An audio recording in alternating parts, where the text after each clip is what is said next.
ahead. And away we go.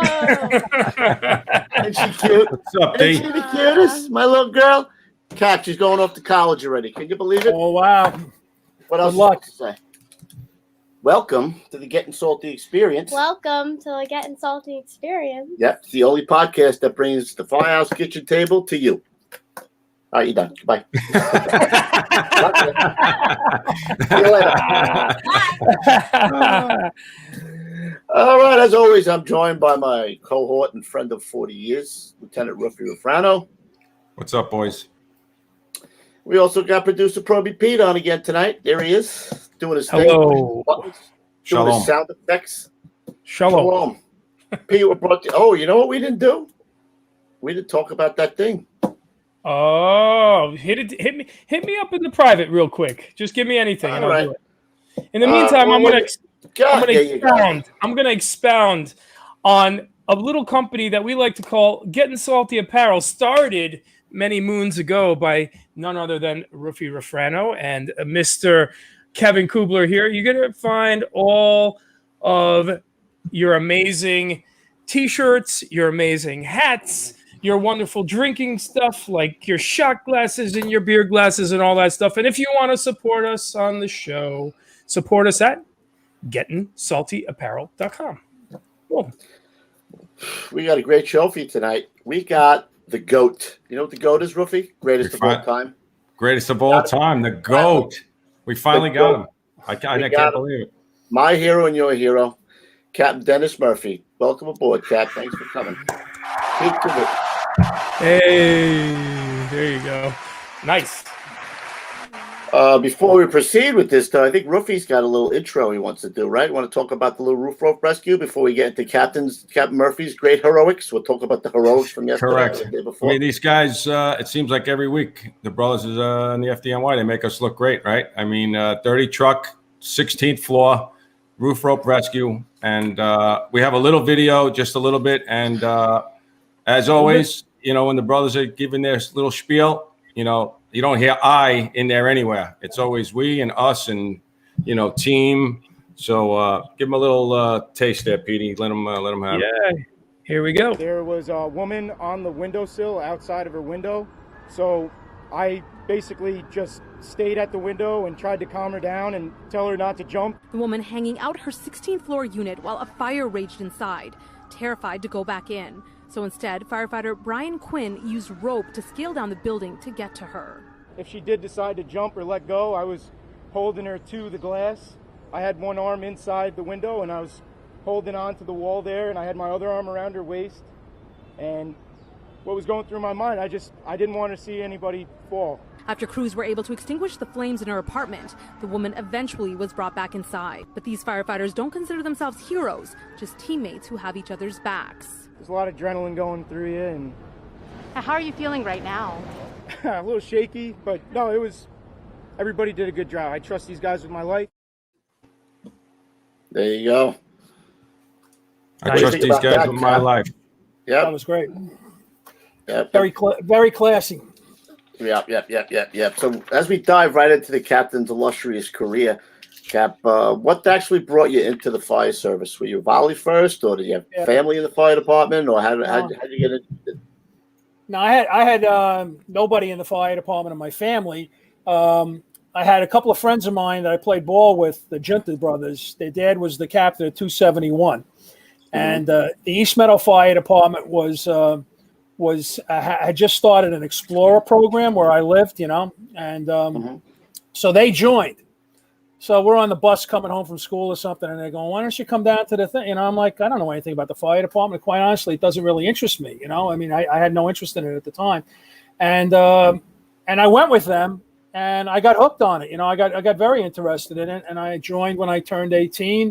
I was mentored by some great guys in East Meadow. You know, guys, and a number of them were on the job. Bill Primrose, Walter Werner, and most of all, a fellow named Paul Smith, who was in 132 truck, and he brought me into 132 truck to ride a bunch of times. I was a complete white cloud. We were running all over the place. They were trying to kick you out. Get that kid out of here. And we caught nothing, I mean, but we went to a lot of things, but no, they didn't do very much. And then I wind up the last night before I get on the job. I go in again. I'm close. I'm like a class or two away, and they catch an ass kicking fire down just south of Empire Boulevard, and it was an exceptional fire. I didn't realize it until later, but there were guys hurt. There were civilians killed. The stairs collapsed, and it was just this unbelievable night. And it was right at dawn, like the sun was coming up, and I was hooked after that. That was it. Bit by the bug. I'm definitely doing it. And aside to that, I'm still friends with like 3 or 4 guys from there. One of my best friends was Kenny Detada, Danny Brethel, who I worked out with for the tests with Kenny. Danny was the captain of 24 truck. He was killed on 9/11. He drove Father Judge down there. He's the guy that said guys are going to die here today to his guys as they were going out the door. Yeah. He grew up around the corner from me. And then Charlie Geese and Pete Scully. Those are guys I'm still close with today, so. Did you run into Hank at all when you were buffing out there? Yeah, I was just going to say that. That was the first time I met Hank Millay, and also Timmy Higgins was working that night. They were both in the engine. They were in 280. And it was the first time I met them, and they're like, "Who's this guy?" And I'm like, I'm going, "Yeah, I'm going to be. I think I'm going to be getting on the job now." Like, "Yeah, right." And I was. And aside to that was, I don't know what it was. 12 years later, I'm a newly promoted lieutenant. I'm working in 113 truck, and my chauffeur I had the best chauffeur in the firehouse. This guy Denis Murphy, just an ace. So I go to when I was a covering lieutenant, one of my big drills was a 35-foot ladder to the 4th floor window, right? And it's amazing, that humbles a lot of people. Tough. Yeah. And then when I was if I was covering an engine, it would be the foam drill. We'd go out and we'd pour foam somewhere, And that also, because it's 2 things you don't do very often. So anyway, we go out and we find this building, and perfect building, like a 4-story tenement. And I'm looking at it while we're doing the drill, and they did great, and I go, this building looks really freaking familiar, and I walk across the street, and I'm looking at it from the other side of the street, which is where I was standing that morning when it was freezing cold, and that's the building. Yeah, it's just really that's crazy. It's a small world, yeah, small world. Was it all back? When you were going through those nights when you're the white cloud, did you ever tell Hank, like, what's up with this shit shop? You guys don't go to work yet, right? This really is the eye of the storm. Supposed to be the eye of the storm here, right? Yeah, the eye of the storm. It wasn't that they didn't run; they were going out all night, but they just weren't. They weren't. I didn't catch it, And you know what? I go home and I had a scanner, and you'd hear them going to fires left and right. The neighborhood was hopping, but it's just one of those things. It's when guys come to ride. We were talking about that the other day, and we said, we used to get guys coming riding 111 and Rescue 2 a lot. And Rescue 2 always had guys riding because you had room for them, And I just remember one night in 111, we had 2 guys come in and they were riding with us. And it was 2 friends of mine. That's what it was. And, it was like 10 o'clock, 11 o'clock, and nothing had happened. I mean, I don't even know if we turned a wheel. It was an exceptionally slow night. And they both got up and they go, "You know what? We're going to go to the Dublin pub. There's nothing going on." And I remember Bobby Austin looked at me. I looked at Bobby Austin. And I go, "This is not good." And they were probably on the Interborough Parkway somewhere, and it was asses and elbows. It was just, that was the way it was. But nothing. We don't do fires by appointment. It comes when it comes. Yeah, that's it. We forgot the word of the day, my friend. I was going to say, at that pub, was there a word of the day? And if there was a word of the day at that pub, was the word of the day 4 tunas in the bus? Was that Kelly's? Kelly used to say that, right? Timmy Kelly? Yeah. He used to say that all the time. Yeah, we had to come up with actually Timmy Murphy came up with the logo design. Yes. It's like 5 or 6 of them. Some of them were pretty good actually. I was between that one and the what was it? The Wizards, like the Ringmaster. That was the one. Yeah. Oh, right. Yeah. Everybody's named after an animal. Right, exactly. Like I tell my son that he's in the Princeton Street Tigers, and then there's the Tigers of Corona, and I always go, you guys have to have a cage match or something to decide who the real Tigers are, So what? Actually, I always forget how you say it. So for people who don't know, our motto in Squad 288 was Favit Fortuna. Favit Fortibus, I believe. Fortibus.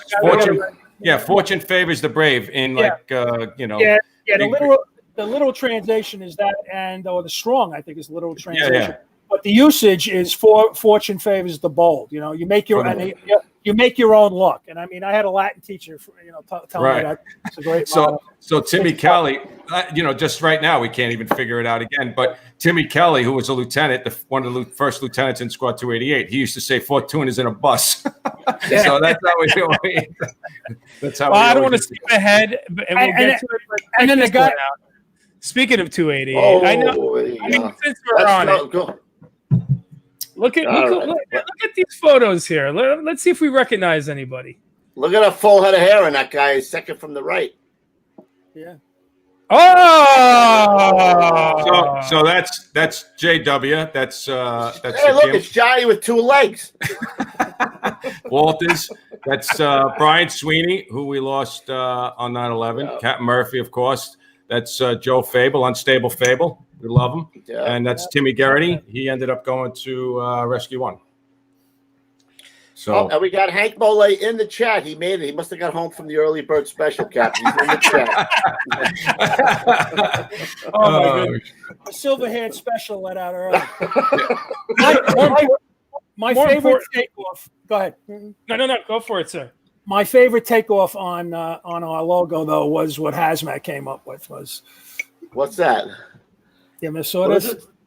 Bash him and join him. I never saw that. You never saw that? Yeah, Fortuna Fave Hazmaticus. I never saw that. I didn't laugh at the time, but I thought it was hysterical. Yeah. That's pretty funny. That is pretty funny. That's good stuff. Now, who's this young man over here? That's a young guy. That's a young fella right there. Look at that guy. He's got the 70s porn star mustache. He got the chops. Look, he's got some chops working there. You can't see his ears. No, I used to get yelled at by the captain. You better get a haircut, Murphy. All right, so let's get the big question out of the way. How do you get to the Nuthouse at a Proby school? Who'd you know? How'd you get there? Actually, I didn't know anybody. My parents went to the Irish American Center with a former member of 111, Pete Ryan, who I only met like once or twice. Very nice man. He owned a bicycle shop after he retired in Farmingdale for a long time. And you had to go by what companies were open when you got out of Proby school. I actually obviously wanted to go to 132 and 280 because I knew guys there, and Paul worked there and Walter. But it opened up, and I think my instructors gave me a hand. Instructors at the school. I know Chief Jordan's father was very helpful to me when I was there. And my family was in the supermarket business. Most guys bang nails. But my family was in the supermarket business, and so I would very often be coming from the supermarket to work and vice versa.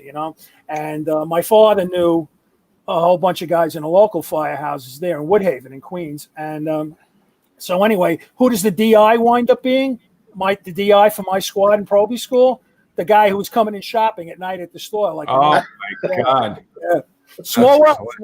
Yeah.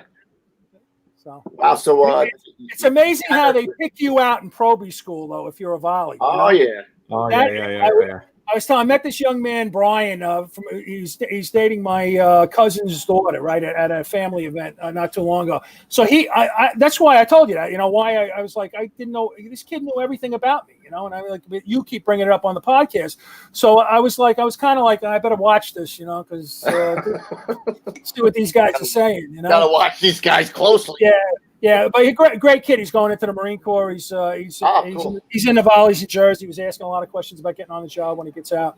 But anyway, it's like just a small circle of events, like who you know and everything. It's how you get where you go and all. It is what it is. But I used to, I used to go from there back to the firehouse and back to the firehouse to there, and it wasn't the normal fire department lifestyle. That's for sure. It was definitely different. Right. Were you looking to go to a truck out of probie school? They weren't putting anybody. I didn't go to. I went to the engine. Yeah. I know. But were you looking to go to a truck though, or nobody went to trucks? The concept was if you wanted to go to a truck eventually. I'm a big guy, so that was always the other thing. Big guys went to the truck. And if you were looking to go to a truck, the strategy was go to an engine in with a busy truck, and it's all happenstance, and then the big thing is Tom Brennan took a shine to me when he became the captain there, and I came right over, and I was just very, very lucky. I had great guys, in the engine, and my senior guys like Tommy Harnisher and Jimmy Pepio and Eddie the Fossil Steffens. It was just he never drove. He was a senior man on the back step for his whole career. I mean, an amazing guy, Wow. And then in the truck, guys really took care of me. Like one of my senior guys that I talk to every day, very often more than is here now in my house upstairs. I was going to bring him down here, but he's afraid I turned the computer and put him on. I thought you would too. We'll get him on. I know what you're talking about. Yeah, 41 years, So that's you. Yeah, that's me right by where you work, Lou. We were relocated to 290. Is that right? Yeah. Yeah, that was like a 16-length stretch by ourselves. Ooh, yuck. Yeah, right up the block, going north of the firehouse, maybe 3 blocks. There's like 4-story projects. Yeah. Uh-huh. And, I know exactly where it is. 4-story projects. Of course, we go in the wrong door. There's nothing showing in the front. We go in the wrong door. They're long. They're a whole block long. So they get up to the fire floor, which is the 4th floor, and now they've got to go whatever it is, 600 feet down to get to the fire apartment. And guess who had control for that? So that was they gave me the nozzle to mop up. It's like here. I got you. Yeah. Thanks for pulling. 500 feet of hole. Take the nozzle and put that ember out. Finish up. Yeah. And by the way, when we get back, don't forget to finish the meal. So you only did about a year, huh? You did about a year in the engine. A year and a half. I went over on an onion skin very fast, and. It was. I wasn't in the engine for very long, but that was not uncommon. I mean, there was a lot of guys. A lot of guys have done that. Guys who have been on the show have done that right away. Joe Boss, Billy Youngson. It was a whole parade of guys going over. They got like a year in the engine, and maybe a year and a half, 2 years, and they went right over. Cap, you're a tall guy. I mean, how tall are you? What are you, 6'3"? I was 6'3" in that first picture. I'm 6'2" now. You're shrinking. Significant shrinkage. Yeah. But, I mean, it happens. That's a problem of men of a certain age. Ain't nothing wrong with my gang. You know what I'm saying, kid? No. But yeah, you're 6'3". You go to the at a probie school, you're going to be in the truck at some point pretty soon, I would imagine. Yeah, and everybody went to the engine. They had lost. I forget what the figure was. They had lost a number of guys less than first grade. So at that time, that's under 3 years. In a number of fires in the past 5 years, and that's why they instituted that, from what I understand. I just had a question. Just went right out of my head. So what year did he go to 111? I don't have my outline. 1980, 1180, November of 80. Went to the truck. So less than a little more than a year. I think I was on an onion skin, and then like 6 months later, it was on the order or whatever. But it wasn't that uncommon, and it was just what was happening, at the time. And then there was so much rotation, because there was so many guys getting hurt and getting out or transferring. Right. There was a lot of movement. Oh, no, I don't remember. So you got on the one with where the women were suing the test? That's what you got on? So you were stuck in there before that whole thing got locked up, or how? That was years later. Yeah. I mean, I forget when it was, but they gave another test, and that was right in the armory, right around the corner from 111. And then they gave the military guys the same test that we took. They changed it, and then they changed it back for the guys that were in the military. So everybody was like, "What's going on here?" But that was the way. There was a lot of back and forth with that. Right. That was a tough test too, right? That was that the ledge walk and the 2 minutes of holding the. That was a real tough test, man. Yeah, it was. there was a mile run on it. There was Yeah. What do you call it? A hose dummy up the stairs. There was an obstacle course. The big thing was the 8-foot wall. They had an 8-foot wall. You had to scale in the obstacle course, and that was a running joke that a lot of guys couldn't get over. That Pudgy Walsh actually set up a mock training course. I took that course. Yeah. I took that course. Yeah. And I think I took that course too. When, everybody was doing took it that for course. years and years. Yeah. So, I mean, if you could do Pudgy's class. Yeah, you would be able to do that. Anything, right? The only thing there was an arm hang. I had trouble with that again. Big guys all had trouble with the arm hang. Yeah. Every guy in my group going through it, 10 guys. A proctor took you around from station to station. Every guy in my group was named Murphy. Wait a minute. There's an Irish guy on the FDNY? Yeah, most common name in Ireland, right? I mean, that popped up over and over again. I was in collapses where that became an issue, in companies where I used to work in 176 when Denis Murphy, who was a battalion chief. Right, 105 guy, right? Yeah, right. Dennis was, I think he was from 108 as a fireman, but he was a lieutenant in 233. We'd both be working at the same time. So you couldn't call and say, I want to talk to Lieutenant Murphy. Lieutenant Murphy wants to, and they had a thing where Vidge had deliberately made 176 a B company, so he had control over who came in and out and stuff at that time. Yeah, it was and so it was Lieutenant Murphy A company, Lieutenant Murphy B company. That's how the guys announced it on the. See, most guys dummy the numbers up. He was dummying them down to be a B company. Exactly. Because he. Smart. I think it had something to do with the rotation too, but I don't remember exactly what it had to do. But he always he had everything figured out. He was five moves ahead, all the time. So you're in 111 from 8 years. You do there, right? Any real good memorable jobs you had in there? That's when we had to get off the roof on Sumner Avenue. That's Jimmy Sweeney in the front and two of the guys from 132 in the back. And so I used to do that in training. I used to say, park the bucket at the corner if it looks real bad. And that was vindication right there. Tom Brennan taught us that. And the thing was, if it got real bad on the roof, like you had to crawl on the roof, which you did at this job, I crawled to the corner, the corner of the roof. Yeah. You know where you are. And there it was. It was right there. And then I just called the other guys, made some noise, and I just be careful. The edge is right here, and flash my light, and they all crawled back, and we got out. And everybody's got that look on their face, man. No shit. They're like, woo. Thank God I'm not up there anymore. Oh my goodness gracious. Yeah. Wow. Did you like working in the towel ladder, Cap? I did. Yeah, I really did. I liked it a lot. I thought there were things you could do with the towel ladder that you can't do with an aerial. The aerial is without a doubt faster from point A to point B. So if somebody's hanging out the window, you're going to get them faster. But once that ladder is up, it's glued there because you really can't move it to another window until either that guy goes in the window or comes all the way down to the bottom. I've worked with 3 guys that their careers ended because their feet got crushed in the ladder. You can't do that. I mean, we teach that out at the Fire Academy in Nassau. It's an unsafe act to move the ladder with somebody on it, except in an extreme emergency. So, right. So who else were you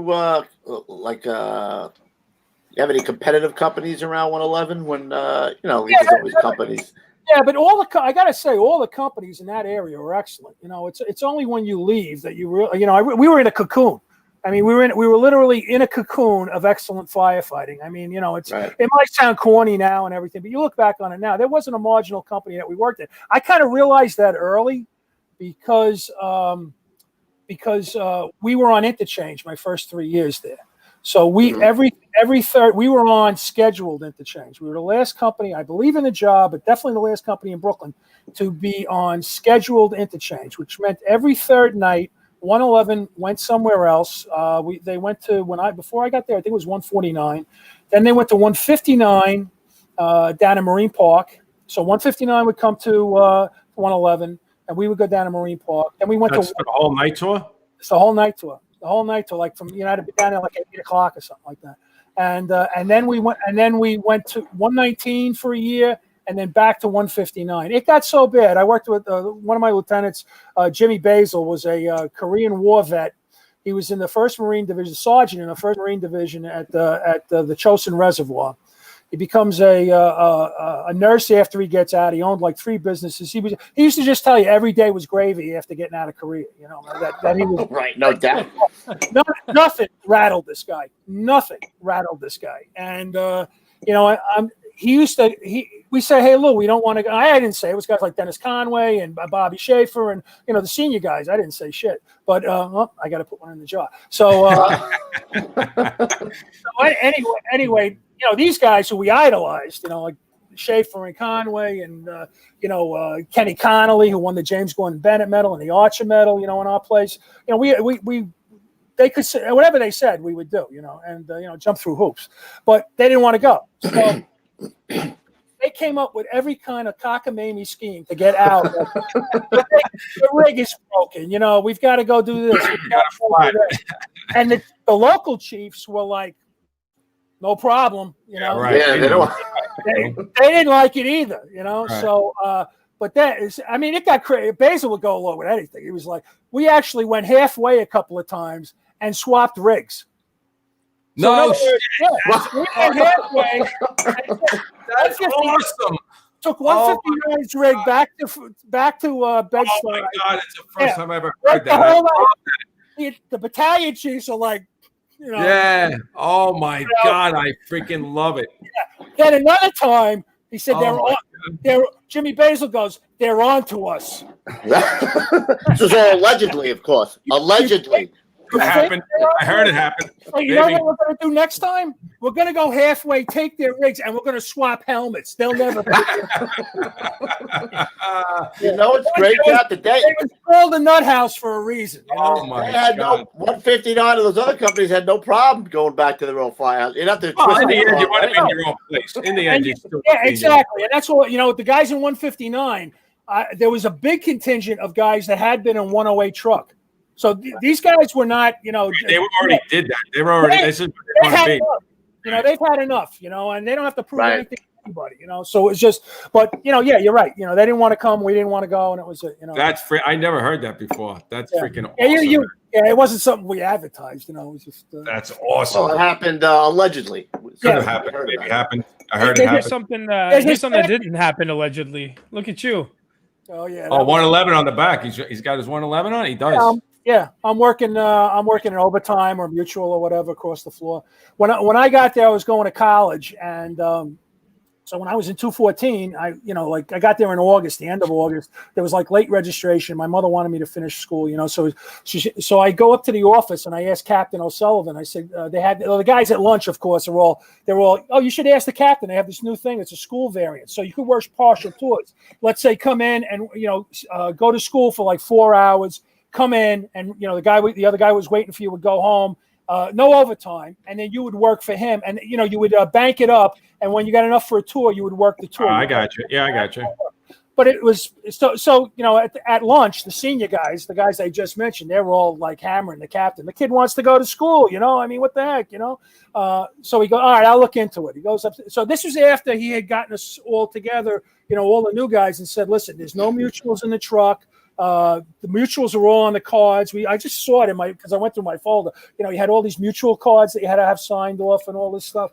So you know, read us the riot act on the mutuals because the mutuals were crazy. So no mutuals unless I'm signing them off and all this stuff. And you know, this is the way it's going to be. And no mutuals across the floor. So okay. So the guys hammer him at lunch. He goes upstairs. He comes down 20 minutes later. He goes, Murphy, you can work mutuals with whoever you want. he didn't want anybody. He didn't want anything to do with the paperwork. You know, it was just, and it was a lot of paperwork. Yeah. I know that feeling. Yeah, no. Everybody who's been there, I could just see him going up and going through the paid. I think it was a paid circle and going, I got to do what? I got to do this. I'm not doing that. This is. I actually took this picture. Look at that mustache. Oh my God.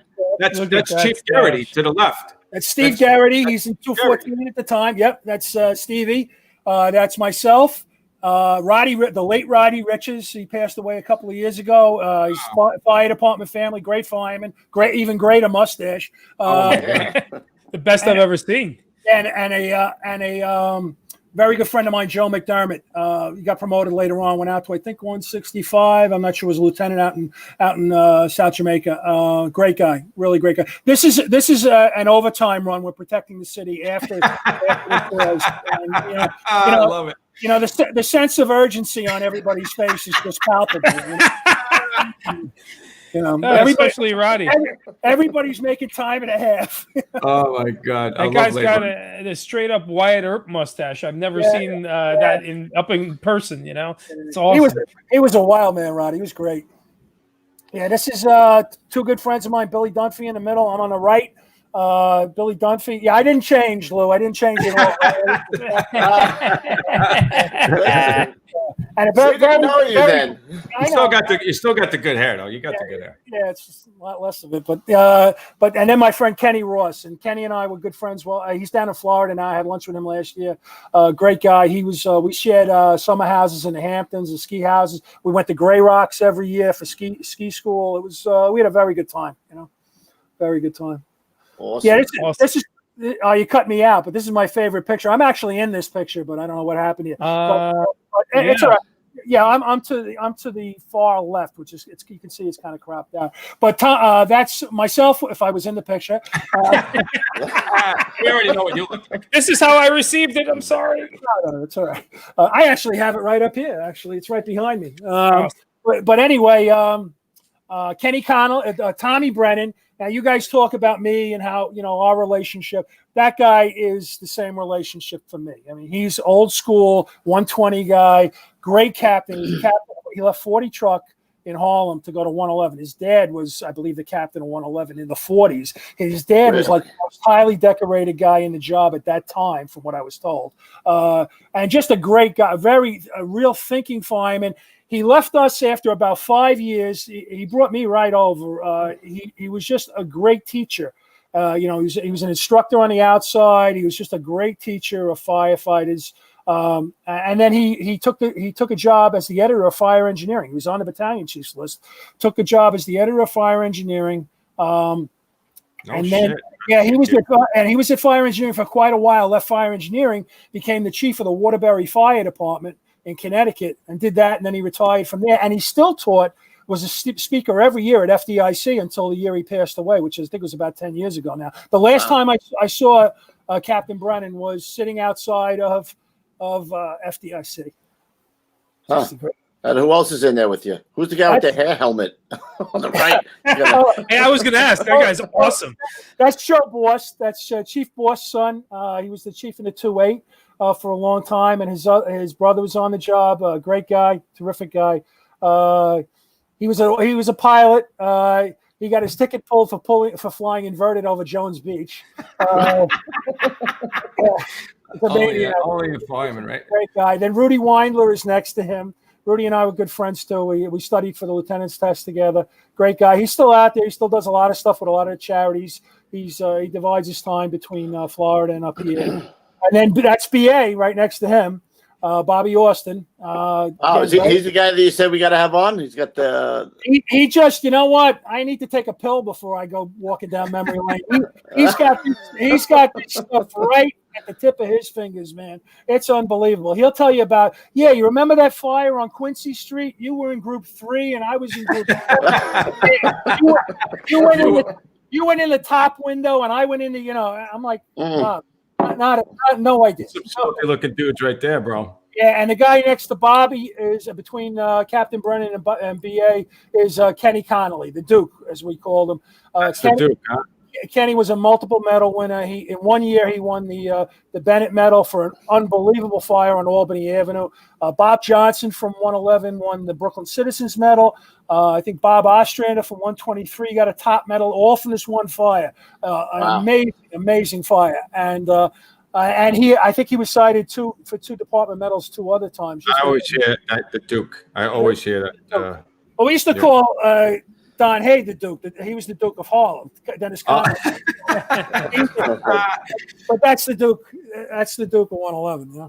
Wow. So I wanted to ask you this quick. And I don't remember if we talked about this. It was already the Nuthouse when you got there? No, it happened when I got there. I think Dennis Conway named it the Nuthouse, and it stuck, and it was very appropriate, Plant his peanut I mean, that was always that's a great. Yeah, it is a good logo. You know, obviously it's stolen, but just about every logo on the job is stolen. God, yeah. You know, That including one four definitely. tuners in a bus. Just saying. Oh, somebody else had four. hey,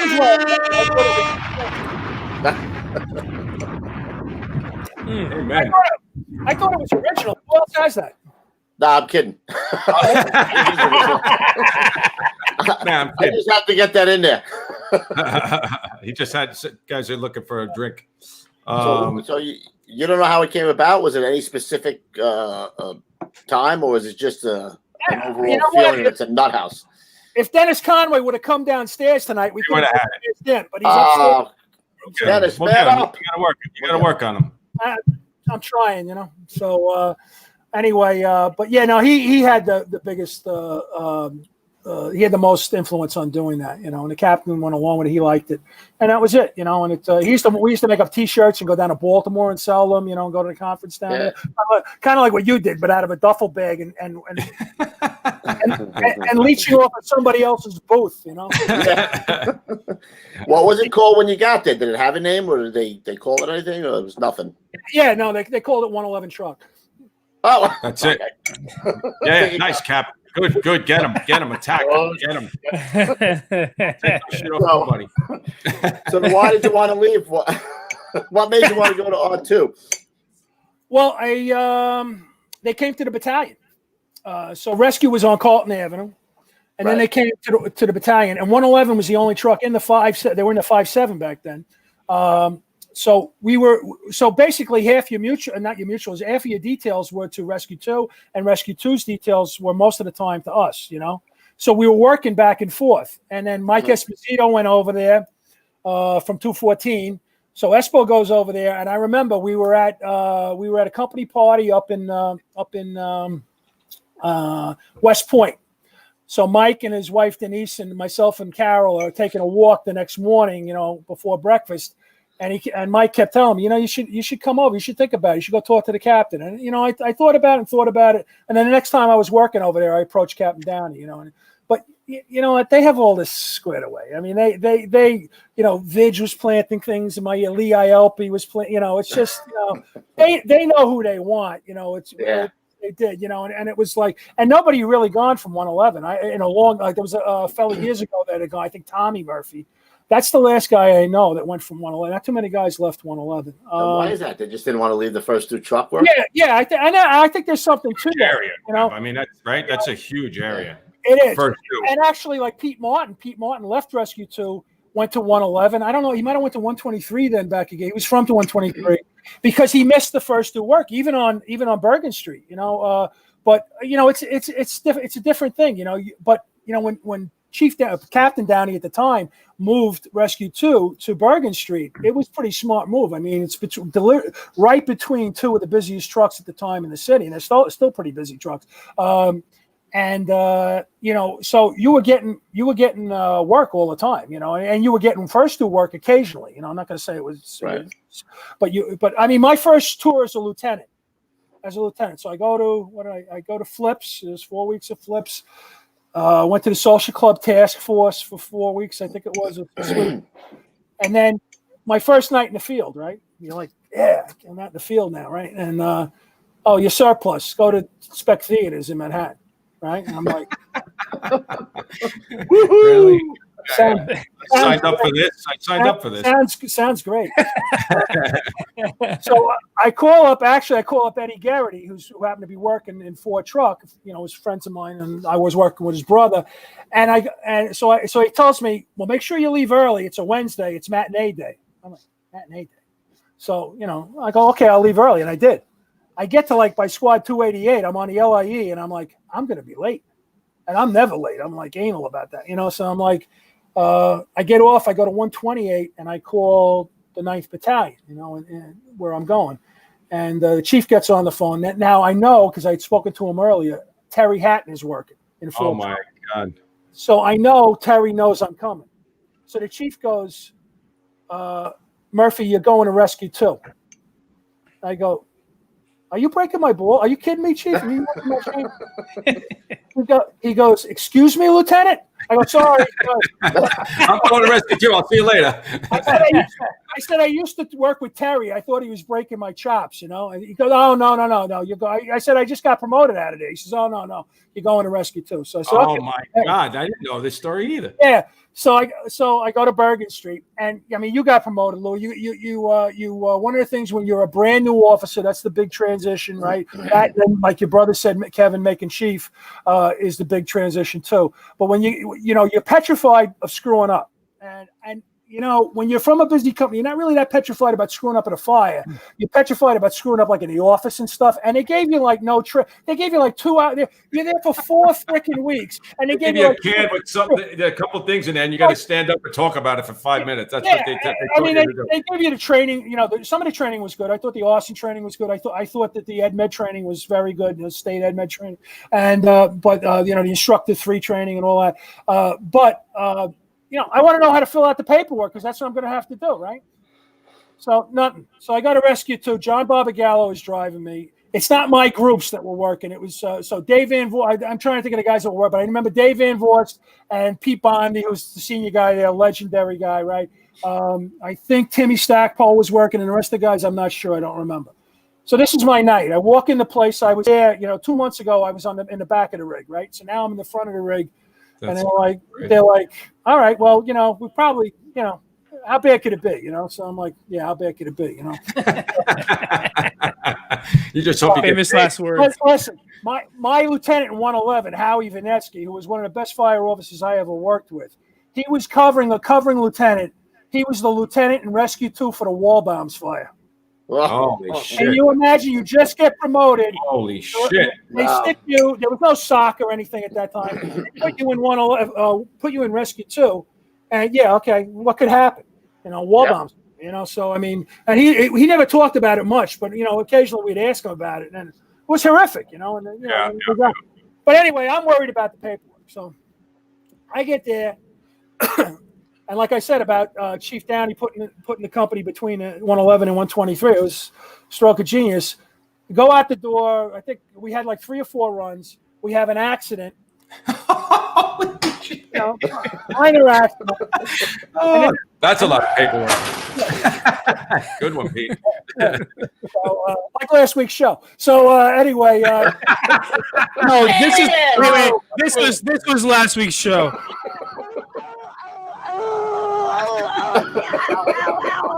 Stop. I can't breathe. So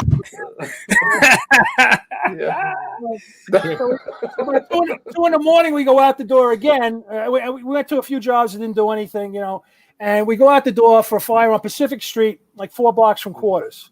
We're going to be first due by a mile at this. We're loading you up, like everything Warren used to say. I think Warren might have been on the radio too that night. We're loading you up, getting multiple calls, people trapped. Pull up, and John Barbagallo is doing this in the front. You know, he's going, hold it now. You know, like the producer would do. You know, like hold. All right, wait for your cue. Wait for your cue.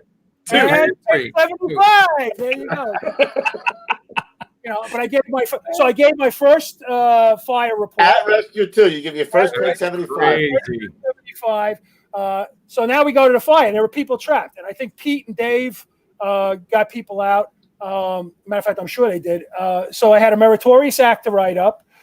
And I think one of the Accident report.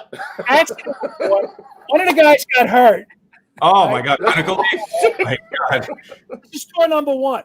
Oh my God, that's like the perfect storm. I mean, you get one of those, it's bad. You know, to get all of those. That was my first night. I have to work the next night, and I don't think I got out of there. Well, I mean, I got to say, Captain Downey came in, and he's like, you know, just give me the particulars on all. He was great, you know, and it was just like, I'll take care of it. But you know, I helped him with it, and then I went home. But I had to be back, and then I did go inspect theaters the next night. You know.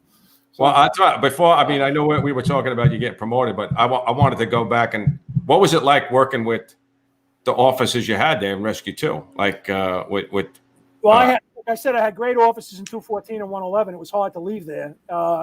And then and Terry used to break my chop so much when I first got there, I almost went back. You know, I mean, I did. It was like, but I had great guys. I mean, Mike Penna and Billy Lake were in my groups, and Timmy Stockton. Wow. On, and we became very close, you know. But and I became very close with Terry later on too. But at first, it was like oil and vinegar, you know. It was really wild. Really? And Terry was great when we founded the squads. He did that whole. Him and Jimmy Ellison did that whole thing with the evaluations and all that. I mean, they couldn't have been better. I mean, Terry's a great guy. He was a great fireman, you know. But you know, some people just, you know, personalities, whatever it is. You know, you don't hit it off with everybody. I tell my Terry Hatton story all the time. My first detail to Rescue 1 from Squad 288, and he's working. I get in. Now he's sitting at the kitchen table doing the roll, right? He's writing like this. He just looks at me like this. Does your mother know you're here?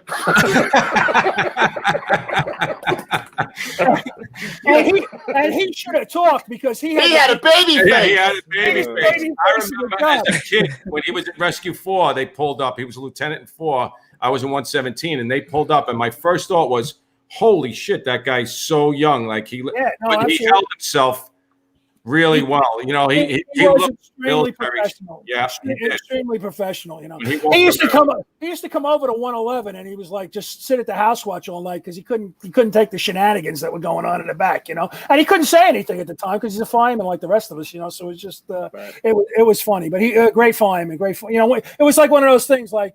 You had to prove yourself before. Yeah, of course. And that's on you too. That's understandable. But you know, anytime you go to a new unit, that's the way it's going to be. You know. So who were your officers when you got there? It was actually Jack Kleehouse was working my first tour in the firehouse. Hello, Chief. Shalom. Yeah, he was great. And we did a scuba drill, and I forget what.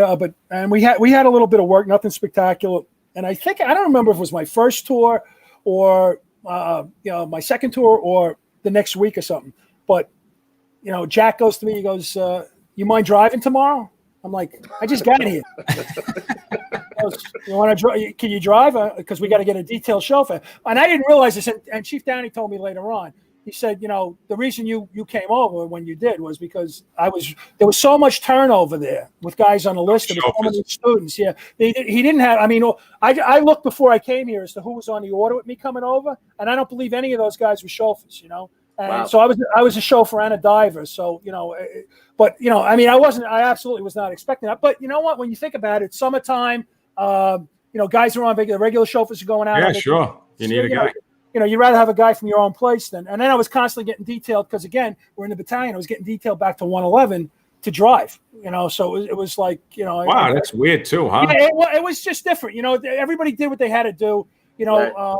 And it was you know, it wasn't a battalion with like 3 trucks or anything. And it was just Rescue 2 and 111. But yeah, I got to say, everybody got along. You know, there's a little bit here and there. But in those days, everybody really got along. I was going to ask you that. I'm sure the guys from 111, they would break your balls, but it was nothing. I mean, you were there for almost 10 years. I mean, I'm in the house watch when Captain Downey called. I mean, I'm not in the house watch. I think I'm washing the rig or I'm checking a tool or something out I'm on the apparatus floor.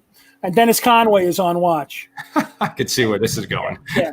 The guy upstairs. The guy upstairs doesn't want to come down. So he goes, "Hey Murph, somebody's on the phone." Now he has no idea who it is, you know. So I get on the phone and it's Captain Downey. He goes, "You still want to come over?" I go, "Who is this?" You know, because it's the Nuthouse, you know. I mean, could be anybody. I told nobody. I didn't tell Austin. I didn't tell Conway. I told nobody. So, you know, I go, how did they find out? You know, how did they find out? You know, and so so then he says, "No, it's Captain Downey." "Oh, I'm sorry, Cap. You know, I thought somebody broke my job." How many times have you said that, right? This is some way to go through life. You know, I just said that. You must have said that 3 different times to 3 different people. I'm sorry. I thought they were. Are you jerking me around or what? You know. So anyway, so he tells me, and I go. So I'm thinking about it for a second. I go, yeah, sure. So I hang up the phone, and Dennis. I tell Dennis. He goes, "Who was that?" And I go, "It was Captain Downey," you know, and he goes, "What do you want?" So I told him, you know, he's like one of my best friends in the firehouse, you know, and I go, so I figured he's going to break my shoes. Like, no, if anybody is going to break my shoes, it's Conway, right? He goes to me, he looks at me, he goes, "You should go." No shit. Wow. I'm like, "What? Who are you?" It wasn't what I was expecting. So Yeah, it was but nice. it had to have been. Were you a little like freaked out, intimidated? Even I mean, that's rescue too. You know what I mean? Like, Oh yeah, there's a lot to learn. I mean, there's a lot to no matter who you are, there's a lot to learn. and it's in particular, it's rescue too, though, right? Like, they're the most intimidating house, right? Like supposedly Maybe in the. not coming from 111. Okay. I mean, it was constant chop breaking in 111, and I didn't see that in Rescue 2. There was a lot of pressure to perform in Rescue 2, but there was a lot of pressure, especially when Tom Brennan was there. There was a lot of pressure to perform in 111. We had a guy that his hair fell out because he so nervous, couldn't work in Brennan's group. And Basil had seen this before in Korea. He comes in and he goes, chunk of hair fell out. Basil goes, "Yeah, don't worry. In a week, it's all going to be gone." And he was right. He's so it's like when I started working with Lou. Same experience. Well, you see that pressure? We had the same pressure when we knew you were coming in, right? Oh my God, dude! We run upstairs to look. Oh shit, Captain's working. Oh shit! And I was in. I've told this story. I was in his groups as soon as I think I was in 15, he was in 16 or whatever it was. And our first, we were just talking about this a little bit before the show. Our first run, we got there. I was there at 8 o'clock and 7 o'clock in the morning that day. We relieved engine 288 and became squad 288. And, we weren't going on all the squad runs, right, Cap? If I remember, we were acting as an engine. We had to go through some more training, but I think July 1st was actually the. I got it right here. Yeah. So, but that tour, maybe it was an hour later, we get, when all of us are on the rig, it was me, Timmy Garrity, I remember, Paulie Patsos, I think Timmy Murphy, the captain was driving it. I think it was Hank. And we pull up, we get a pull box and we pull up. And as we're going there, I was in 117. We did 5,000 runs, so all of a sudden I'm like, pull boxes, most of the time it's nothing. But I have my coat on and my pants on, but most of the guys are open. Nobody's like geared up, fully. And I look in the mirror, in the officer's mirror, and he is fully geared up, helmet on, like, collared up, ready to go, gloves on. And I'm thinking, what the heck is this guy doing, And we pull up to the box and he jumps off. And now guys were less stressed than me. Now guys are, they're in the panic, like trying to grab their, stuff and put it on. And he goes over to the box. It's a false alarm. He goes over, he, opens the door. He rewinds the box, closes the door. Now we're just getting out there off the rig. And he's just like this. He's like, "All right, everybody over here." And he's like, "All right, get over here. Bring everybody in." And he started to go through. He was setting the stage from the first run, right? He just said, "I don't care where you came from. I don't care what you do, what your fire experience is, whatever it is. From this point on, we are going to operate as if every run is the worst case scenario for that box. That's it. We're going to operate. We're always going to be prepared 100%. We're never taking a day off. We're never taking a run off." And I told him just before we came on that is in like the top 3 things that anybody has ever told me that I have lived the rest of my career from that point the same way. Yeah. And that's the truth. 290, 103, after 288, we did that for 4 years. Then I went to 290, 103. They do the same thing. So it's easy for me to fit in there. Yeah, right. And then, coming back, it was the same thing. So, but that was, so we were saying you expected a little bit of that, you said. Yeah. And I think that, I know because I had talked about it with the officers and the senior men. And we were all on the same page that we were very cognizant of the fact that, not too many people get to start a new company. It is a very unique thing. And, in the New York City Fire Department, it just doesn't happen that often, And so we knew that whatever we started doing there then was going to be carried on, hopefully, down the road. And that's one of the most satisfying things to me is to hear, guys like my friend Don Hayde, would go out for lunch or something. He says, you guys are still doing a good job there. You did a nice job setting that place up, so that's very gratifying. And that lays on you guys, that lays on you guys for carrying it on, and Tom Evans and Mike and, Mike Smithwick and everybody who came, all the guys who came after. It's just, the culture in the firehouse is surprisingly important. You know what I'm saying? The public looks by, they see brick walls, the doors, the windows, the fire trucks, but it's the culture in the firehouse that's what's really important. They have no idea, whether it's a good company, a bad company, a company that's good or not. They'll never know. And that comes from back to So you go to ladder 113. You get a spot in ladder 113 as a lieutenant after you do a little stint in 2, whatever it is, right? Yeah, no, I covered. I didn't cover for long. I covered for like a summer. I did a couple of vacations in 176 and in 103 and 290. Trying to think of where. Then down in Canarsie, that was a lot. I like Canarsie. It was a lot of fun down there. 323. I was there for one tour one half a vacation. And I'm trying 147. I remember. Louis Valentino drove me, and all he did was ask me about Rescue 2, the whole time I was there. I had a couple of good jobs with them. That's a great house. Jerry O'Donnell was the lieutenant there. I think I did his vacation, and I wound up working with his kids in construction years later after I retired. Three of them, absolute aces, great guys, and their father was just the best, So, but then after that, I wind up as I'm covering through. Mike Fenimore becomes a captain on 113. As I'm covering a vacation there, and he asked me if I'd be interested in the spot, and I said So and that's how I wound up there. And it was a great house, great area to work. I mean, and when I was there during that period of time, they were right at the top. And Runs and Work is very, very good place. Capt, I don't want to interrupt you, but I know we're moving on to 113. But before we do, didn't you make a grab in Rescue 2 that was pretty famous? Yeah, we had a fire. You know what it was? We had a fire.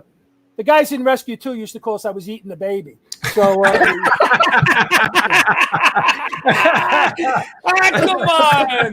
come on. Christ. But I want to eat a baby.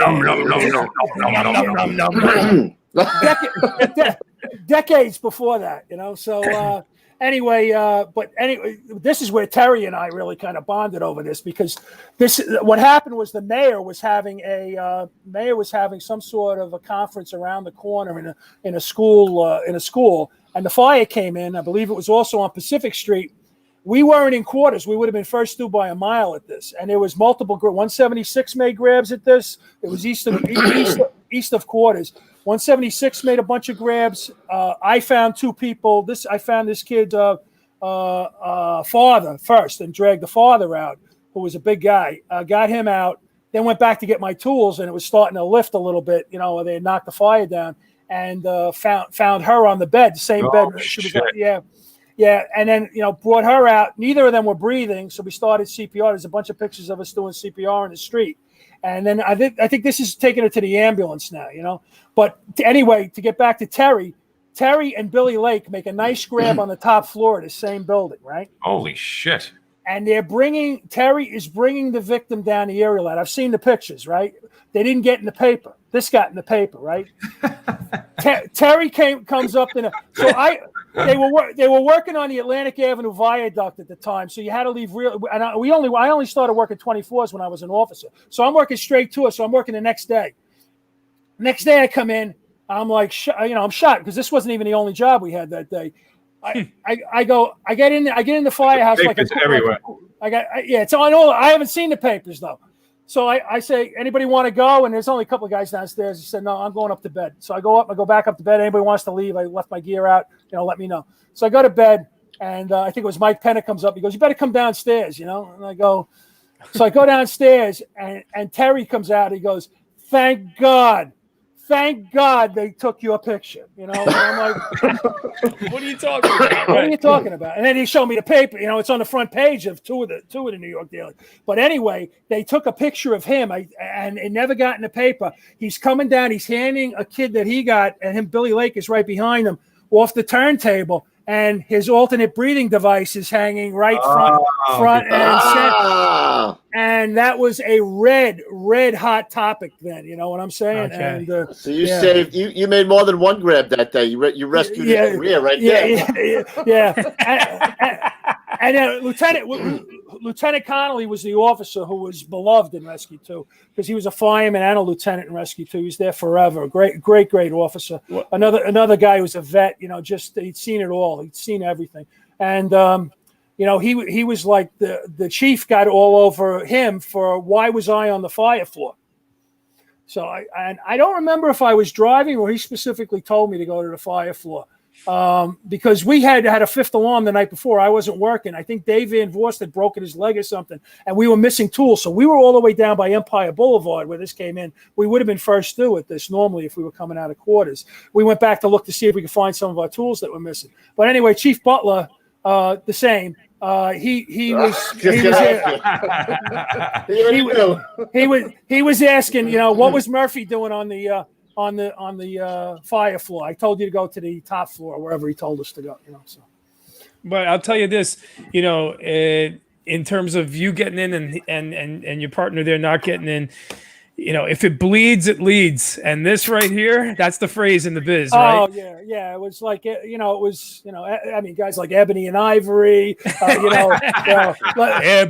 and Ivory. You know, I'm getting letters at the firehouse from all sorts of people, you know. It was very nice. I mean, I don't mean to make light of it. It was very nice. And everybody, the big thing is everybody survived, you know. Wow, everybody. Wow. There was not one fatality at that fire. We have a picture of Medal Day, too, Pete, from him. I think we got a picture. Medal Day, yeah. Oh, Medal Day, yeah, of course. We got you right here. I didn't get this medal for that fire. Oh, really? I thought that was tied to that. No, Chief Butler put me in for an A. Oh, it was a great guy. That was it? Are you kidding me? No. Oh my God, that's incredible. Nobody got Jerry Uzi in 176 and Jerry Quinn made a good grab there. Nobody got, you know, everybody got like A's and B's for that. Wow. The love he had for us followed you from Brooklyn. From borough to borough. He loved us. Borough to borough. He hated us. Oh my God. Yeah, that last picture, Pete. Could you go back to that last Yes, sir. picture? Yes, sir. Yeah, that's my friend Greg Seminara all the way on the right. Great fireman. He made a great rescue. Got Bobby Boyce out of a very tight spot on Franklin Avenue, if I'm not mistaken. And Bobby Boyce went up to be an assistant chief. Just a great guy. I was going to say Chief Boyce. That guy, yeah. Chief Boyce and Chief Boyce wound up being the captain of 111 too. And and then the guy next to him, next to Semi, is my friend who's upstairs now. That guy. Dennis Conway, yeah. You guys got a nice starter set there. I think you're leaning a little right there. You got a little lean there. I think he's got 3 or 4 department medals, Dennis Conway. Yeah, he just put on whatever was in the commissary that day. That's all he did. No, he did. He got a medal on light duty, Dennis Conway. Oh my goodness. He got a medal on the ambulance, on ambulance 4, like for 3 years before he retired. I don't know how long he was on ambulance 4. You know, out of the old medical office, you know, downtown in Lafayette Street. Mm-hmm. Yeah, he did. He disarmed some guy who was stabbing a woman in Queens Center. Yeah, he's a big guy too, right? He was a really big guy. Yeah. Vietnam vet. You know, I mean, yes. You're not showing that guy anything. A guy with a knife, he's chuckling at these things. You know what I mean? Yeah. So nice. He's not afraid of nothing. He's not afraid of nothing except a podcast. Everything.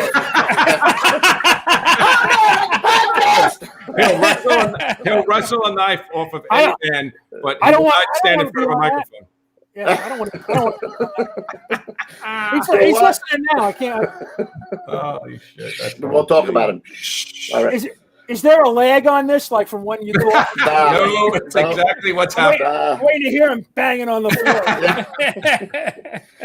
floor. So why the jump from 113 to 176, Cap? Well, 113 was a great house, great guys. I never had a problem there. I wound up taking the CPR instructors class. You know, these guys were all. I just had lunch. I had lunch with Richie Degnan over the winter last year. Jimmy Irving, Zach, Tommy Dowdell, and Joe Auditor. There, the guys who were my groups there. Great place. I got the opportunity to. I was taking. It's like going to Rescue 2. It's like very similar. You know, I'm going to. I don't know if you guys were on the job when they made all the officers CPR instructors. No. You know, all the officers became AHA CPR instructors, and that's a funny story in itself. But so I'm going to, and who am I sitting next to in CPR instructors class is Vig. Oh my God. And he must have said to me like 4 times. He said, you know, my lieutenants are all leaving, you know, and he's, you know, like I'm trying to think of the guy, Kenny Griff and Jerry Uzi. I think they went to Queens, and Kenny Memon went to Rescue 4.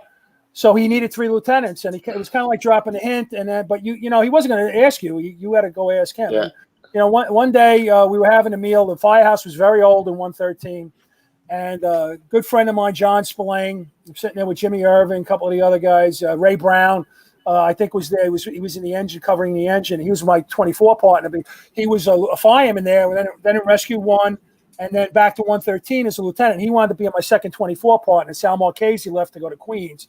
Great guy. So we're sitting there having lunch, and the place is a disaster. You know, the firehouse. You know, and so John, who is a professionally trained chef and works at the North Shore Steakhouse, is making this elaborate meal. Right? It's beautiful. God. It's beautiful. And anyway, I'm getting nervous. Yeah. Anyway.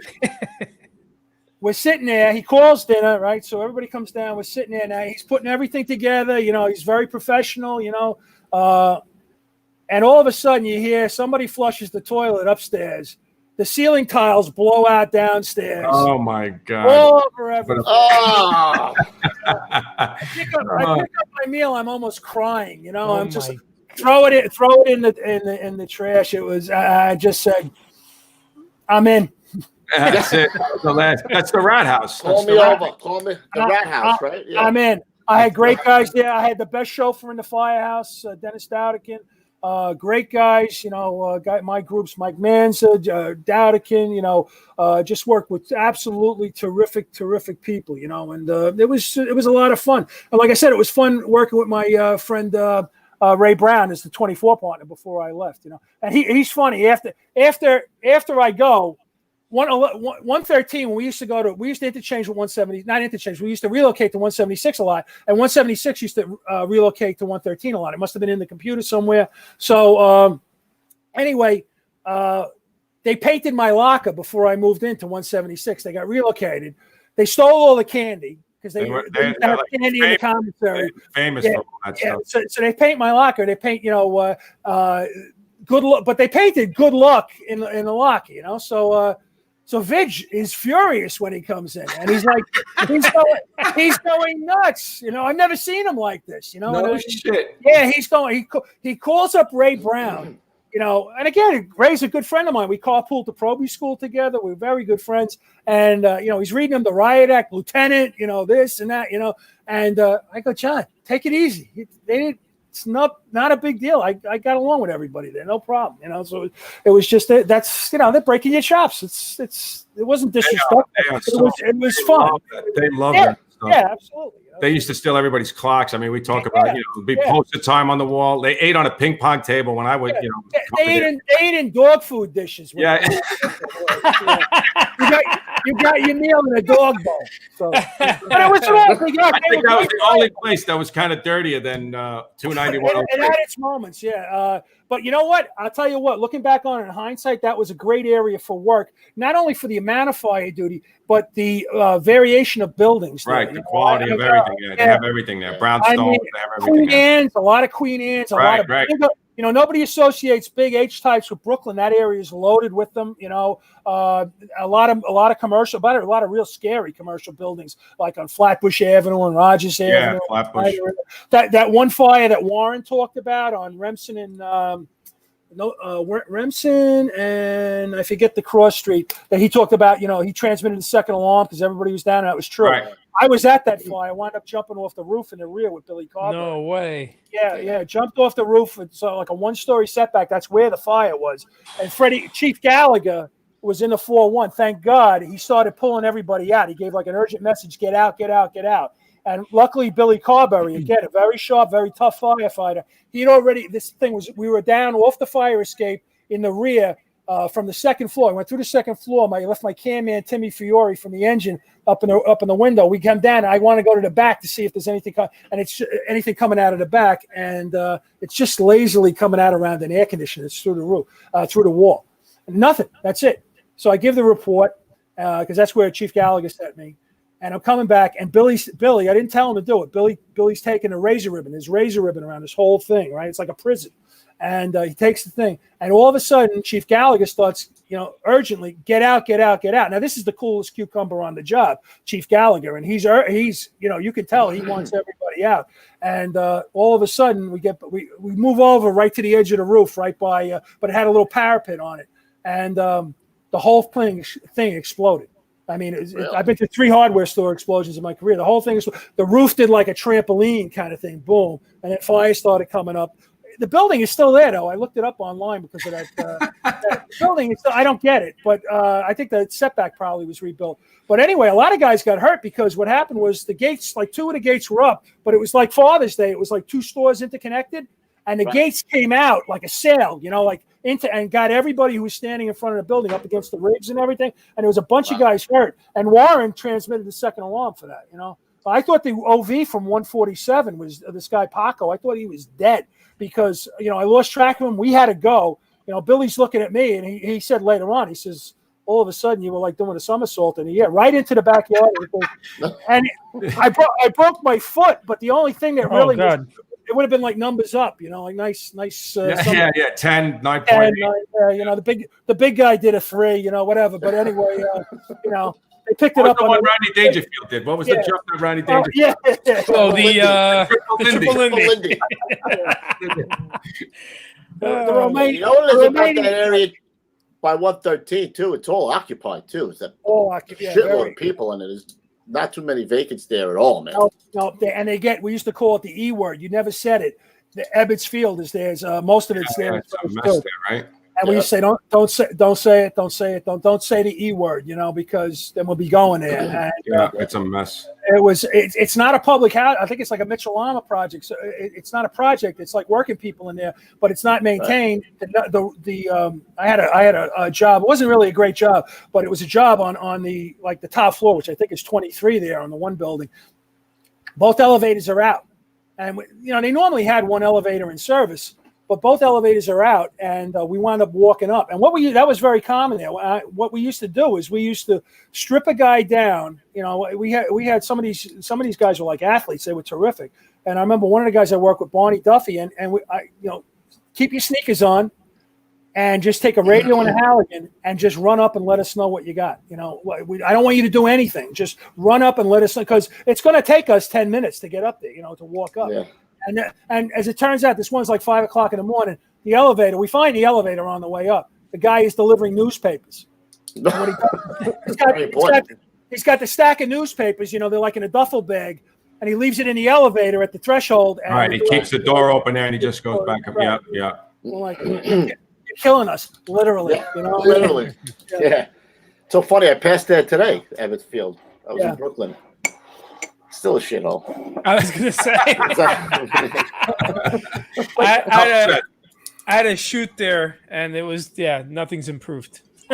Yeah. There was a couple of nice blocks tucked in there. It was like Bedford-Stuyvesant when I was there. There was a couple of real nice blocks tucked in the middle of Bedford-Stuyvesant. And I remember on 4th of July, there's a street, I think it's Lincoln Road.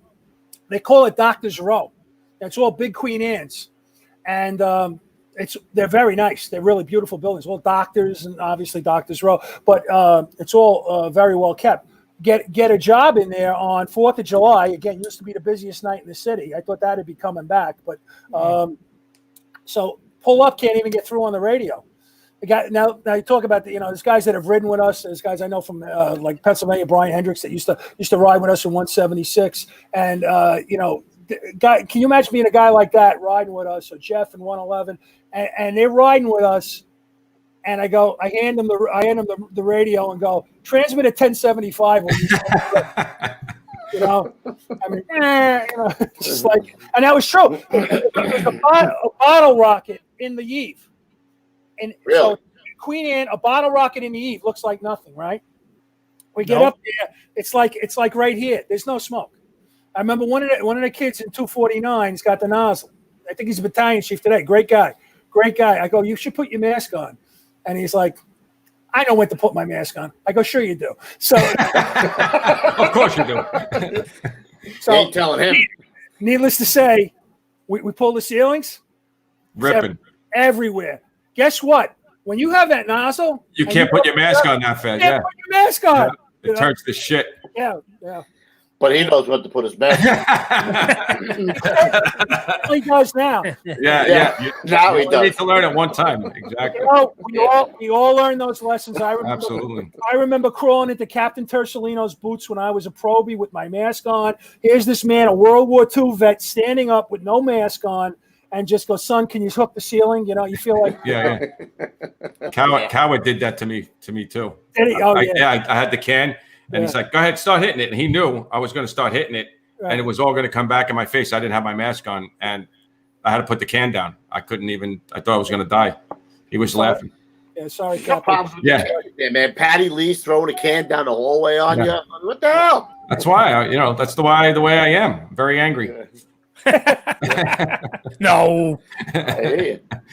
Oh shit. that's So you actually decide to study for captain. You make the move. You see, you start studying again. I started studying with Don Hayde. Again, we build aircraft together, but That's what you do. Nothing else. I studied for captain with the guy, and Sal Marchese, and also Don and I were chiefs instructors out at the fire academy. Don's still out there, instructors at the Nassau Fire Academy. So yeah, we go back a long way. We see each other. He also, I heard he steals old school tip of the day. I just heard that from somewhere. He's good at stealing those. We were out at the hobby shop last time, and Just what we saying. talked about in the car coming back wound up being the old school tip of the day. Not saying. Just saying. just saying. I'm just saying. I'm not saying, but I'm just saying. But his old school tip of the day would have been my Would have old- been yours. Actually. Before we go, I just wanted to back up a little bit because we're all jumping around a little bit, which is good. I'm interested in all the stuff. How was it like with the VIG? Tell me about the VIG, man. There he One is. one of the best fire officers I ever worked with, if not the best. Great man, a great person, a great human being. He was very much like Tom Brennan in that way. He was a real mentor. If you were a young probie or a young firefighter and you got assigned to his company, you were going to be an excellent fireman in 2 years. He used to say that, and that was a big thing with you guys. Where he used to tell me, he said, you know what, the military's been doing this for centuries, and he's a Marine, and he goes, all you got to do is put the time and the effort in, and you'll have a great firefighter. And I always remember that lesson because he used to do it. I mean, look at who we got: Joe Hunter and Timmy Welty. Yeah, right. Welty used to talk about the VIG. Yep. I came on with Timmy, and he went to 233. I went to 117, Right. and he used to tell me about drills that they would sit in on, that they were doing as a house. And I couldn't even believe what he was telling me. Some of the stuff that the guys were doing, and then of course Joey Hunter was he was the man. And Joe, I never told you. Joe was my first pick in 288. The first guy. I would have picked him first too. Every other guy in the room, every other captain. Well, I had an advantage because I had got they let me get my senior guys. I could just call up my senior guys, and I had a big advantage. They had to pick their senior guys first. So they gave me a little bit of a leg up, It was just like a little league draft. If you've ever been to a little league draft, that's what it was, Some of the wise guys would say it was the JV draft, but Galleon would say that. Galleon would definitely. He's Mr. Love now, Oh, yeah, everybody. He really is. He's mellowed out. On Facebook, or I hit him up. Yeah. It's all the pizza. All the pizza. Jeez. Bobby's a great guy. He's just a great guy. I mean, he is. I had lunch with him down in Florida last year. He's just a really, really good guy. We were in probie school together, so we know each other for a long time. My little yellow friends used to say. Yeah, it's not. I love. It's nothing personal, you know. Yeah. Oh, when he was talking about that was perfect. But Bobby was a 176 guy. You know, he was a 176 right. for a long time. He came to rescue too, just when I was leaving. You know, it's but there were great guys in 176. I had a great chauffeur, Cornell Horn. You know, my 24 partner. I also went to Proby School with Tommy Wallace, and George Guinan was one of the lieutenants there. And I think I have a picture there of us standing in front of a forcible entry picture of these guys. Matt Corliss was with us then. There he is, handsome boy. That's Ebeline. Is that Ebeline? Lenny Ebeline. Yep. His father was a great guy. He's a great guy. Is he still working? Do you know, Louis? You know what? I don't know. I know when I came back to 288, he was in 290. I think he got out of there, and then I did talk to him a few times after that. But I kind of lost track of with him. But I got along good with Lenny. Yeah, Mike Viglietta's on the other end. He's the captain of 222 now. Then Matt Corliss, obviously very good friend of mine. The short guy in the middle? Yeah, he fits right in. Right? Yeah, I can't wait to see this. And then Chris and John Fowler's not in this picture because he was probably delivering Tropicana, and Chris probably came in early. These guys used to relieve each other at 5 o'clock in the morning, you know, and I was right. I had no problem with it, but I had one thing. I said the day you don't update that BF4, that riding list, is the day it's over. You know, is the day. And that was updated every time, you know. And I would always look around and just make sure, you know, who I had. But they had a great arrangement because they were both able to work their side jobs, take care of their family. I think Chris was the concrete foreman at the Source Mall at the time when it was being built in Westbury. You know, I mean, he had a legitimate day job that he was like a big day job. You know, so it was. But you talk about a guy demolishing a door. You know, I mean, right. This crew showing up there was not much that was going to stop them. You know, so. Well, I was going to ask you, what'd you think of all the animals in the firehouse there, Cap? You had all those animals there, right? Yeah, one of my first injury reports was when I was covering in 176, and so it's like in 1991 before I went to 113. It's that summer before I got assigned, and so I go. I'm covering. I'm there for like 2 weeks, 3 weeks, whatever. And so they had a caiman then, and the caiman is like a smaller alligator. Yeah. It got loose, right? Yeah. Well, they had to clean the cage every now and then. So 3 o'clock in the morning, I go into the kitchen. The kitchen at 176 is really long, and then it makes a little turn at the end to go out the back. It's like it was at the time. It was like the newest firehouse in Brooklyn. It was a great place to work. It was beautiful. So at 3 o'clock in the morning, I get up and go into the kitchen, and I hear, "Watch out." I go, "Watch out for what?" And they go, "Watch out. Here he comes." And all I hear is boop, boop, boop, boop, boop, boop, boop, boop. And it's the caiman. Full steam coming right at Full steam. So I'm in the kitchen area. On the chair. I jump on the stainless steel table that they had there. If you've ever been in the kitchen area. Yeah. But and here comes the caiman. Yep, right? And I'm like, no shit. Okay, what's a caiman? Yeah, it's like an alligator. So anyway, so I get what they wrangle. You know, Chris Carey, the gorilla in the other picture. He used to take the caiman for a walk. What? He used to walk the caiman. Pete, there are so many animals in this firehouse. Like, it's incredible. Well, when you said animals, I thought you meant these guys. I didn't think you meant animals, but they have. Because when I see this picture, I think these are the animals you're talking about. Steve would have had a heart attack. They have like chinchillas there. They have like these. The snake was missing for like 3 months. I mean, it's not a small snake. It was a boa. A boa. It's missing. They found it wrapped around a heating pipe, so I'm like 50 feet away down the thing. But anyway, getting back to the caiman for 1 second, because all right, I got my injury report out of the way in Rescue 2, and I did 1 or 2 after that. But my next injury report was an hour later after the incident in the kitchen with the caiman. Jerry Quinn comes in and goes, "I think I got to go to the hospital." He got bit. You got bit by the caiman. So write that up, Lieutenant. Well, forcing a door. Well, yeah. You got to be creative. You have to have creative writing. Creative writing class. In the project. Yeah, I see a caiman in my firehouse. I'm transferring out that day. That's funny stuff. Well, they had in the kitchen. I remember covering there a few times. They had a whole wall of cages. It was like, fish tanks, Oscars. They would throw the goldfish in there. They feed it. Yeah. They had a Christmas party, so I bring the kids to the Christmas party. We're just getting old enough to go. They were small. And so I bring Dennis and Matt in with Carol. And, they're doing a thing out on the floor with the Santa Claus and everything. And somebody makes the announcement. Now, I'm new there. I haven't been there for Christmas before. So, we're gonna feed Al. They had an alligator that was named Al the alligator, right? Can't. Now this is like 3 years later after I'm assigned there now. So okay, they're gonna feed Al. I've been there when they feed Al. You really want the kids there for that? I used to call it the Christmas murder. So anyway, all the kids want to see it. They come running off the floor and they feed a rat to the alligator. And I'm like, it's like, ooh, it's like.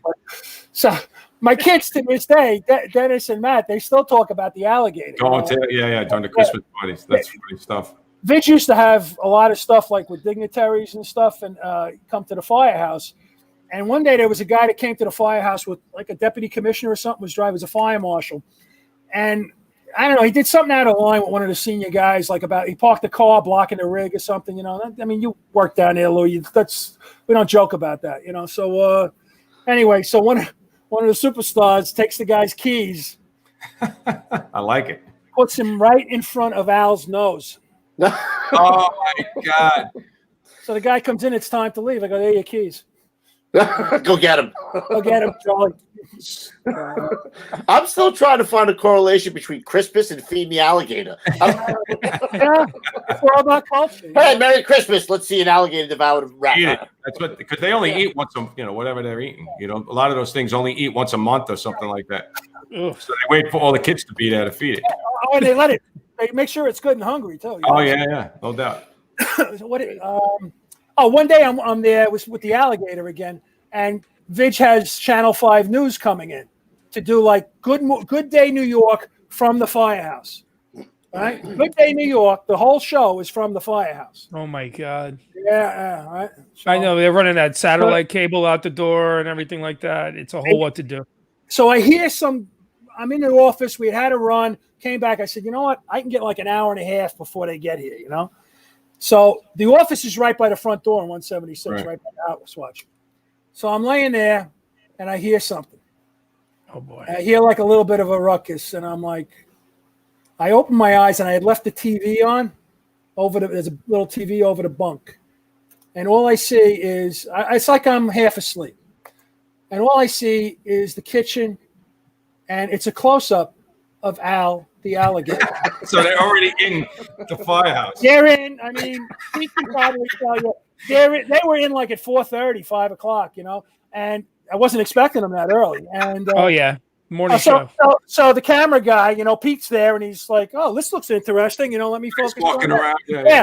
And there's Al the alligator, and all I'm waiting for is like an hour later for Peter to show up, and be protesting in front of the firehouse. Yeah, right. I ran in the kitchen. I said, "You can't show that. You can't show that." Oh my God. Funny stuff. Yeah. But it was, it was all crazy stuff. It was a lot of fun too. But, So tell us about this. Now you're working downtown when they came up with this little idea about the squads, right? Was it Von Essen and wasn't my idea. So no, it actually was probably one of the best things. Actually, Commissioner Von Essen told me that once. He said he thinks it was one of the best things out of his administration. And he's probably right, because you look at it, it's 20 years later and it's still going strong. And now, what's different now is it was, because it came from the administration, it wasn't really accepted at first. The whole time I was working, it was a fight. But now it is. You look at a guy from 288. McCoy's getting the James Gordon Bennett Medal. But yeah, I was in operations assigned to the commissioner's office when I was downtown. And how that happened was I raised my hand. So Eddie Garrity and Ray Goldback came into the room, and we were into what was called the captain's management program, but we called it the captain's punishment program, because when you got promoted, you had to go downtown, and they gave you a detail in some sort of administrative unit it was like 6 months. Some guys. I was going to say a couple months. Yeah. So they come in one day, and they had some of it wasn't bad. It was just commuting down there that was a pain in the neck. But and it was 5 days a week. That was the other thing. But you know, but then they parceled most of the guys off. A lot of the guys off to training. Some guys off to other assignments. But they came in early and they said, "Does anybody know anything about PowerPoint?" You know, PowerPoint, the program, which everybody knows now, but it was brand new back then.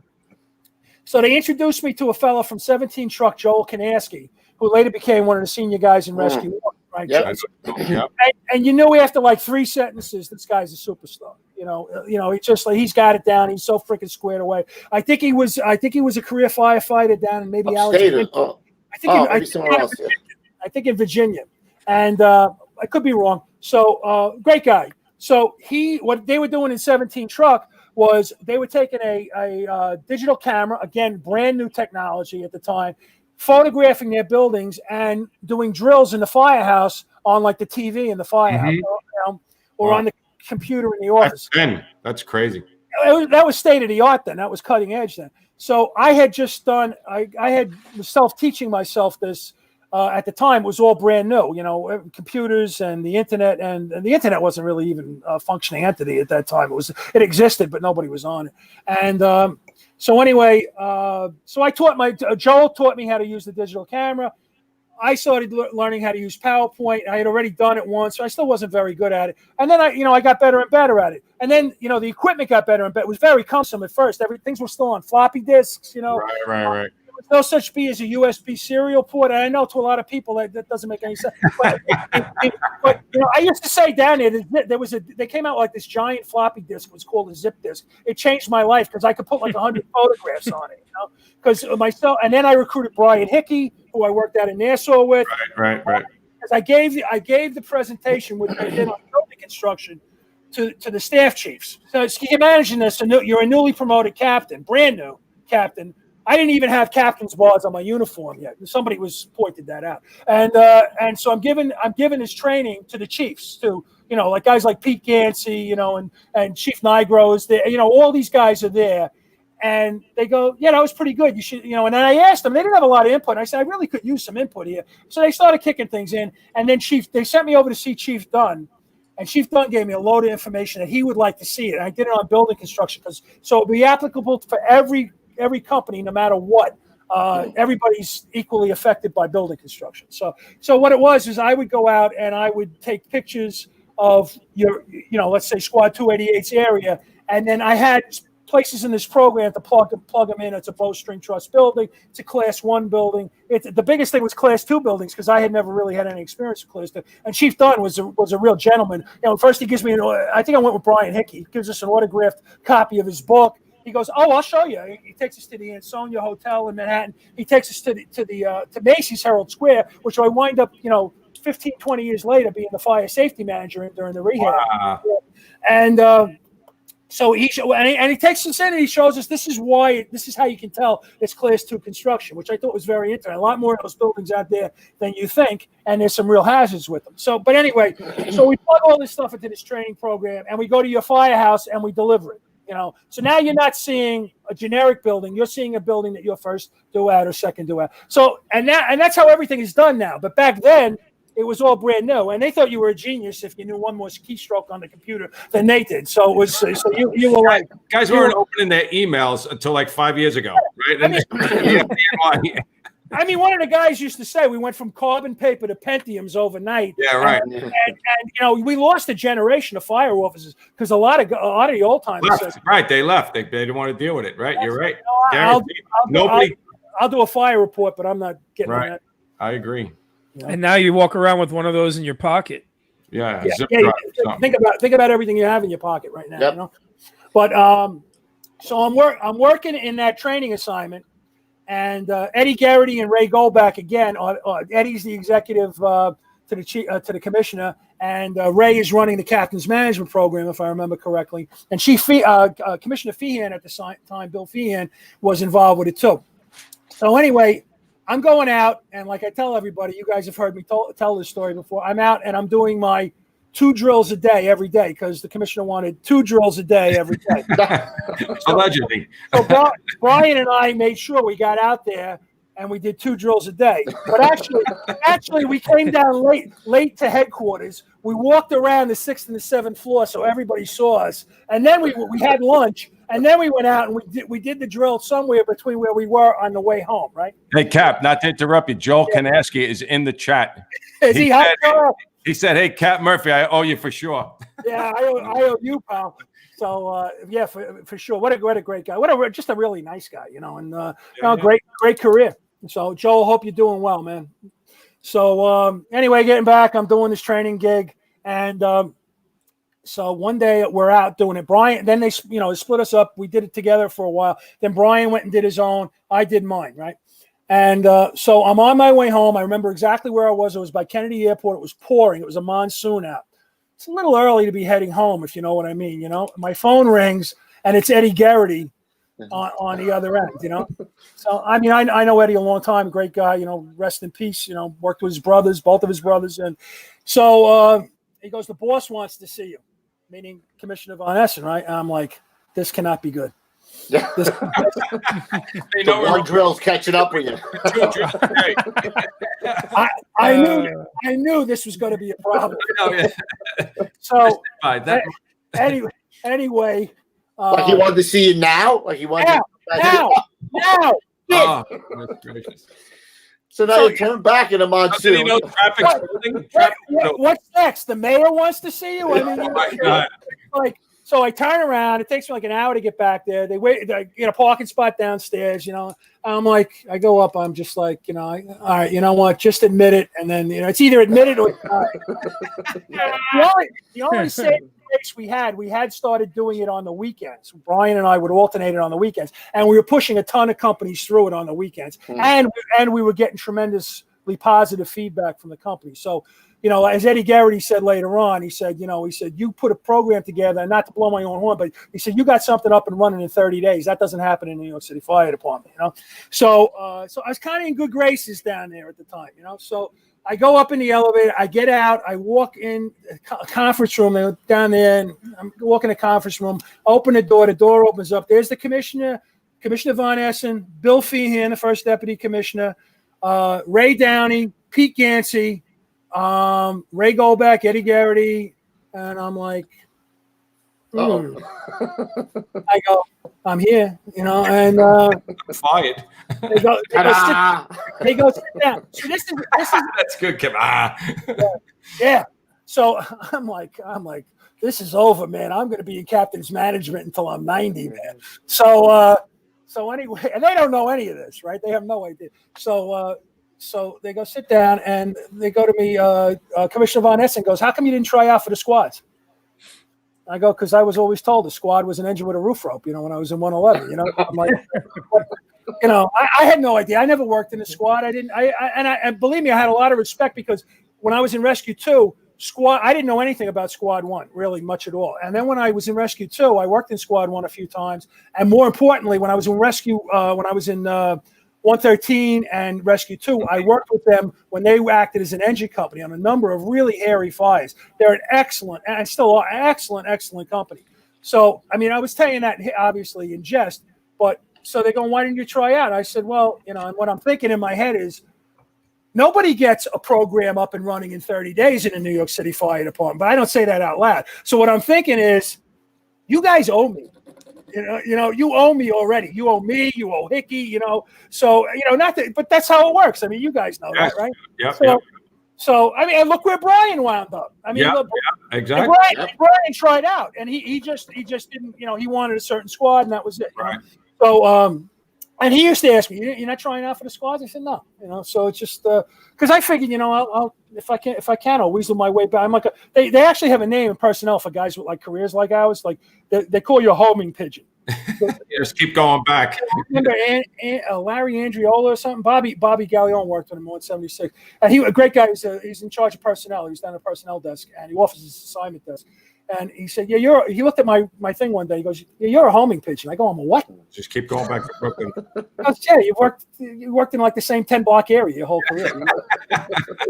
So, but anyway, so they sit me down and they go, "Well, we want you to take one of the squads," and I'm like, "Can I think about it?" You know, and I was fine with it, but I'm like, it was originally it was going to be Squad 18, and which would have been fine, no problem.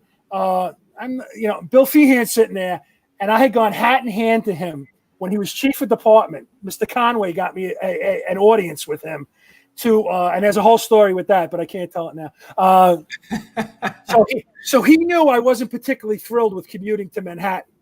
So he goes, how about we're going to put one in with hazmat in 288?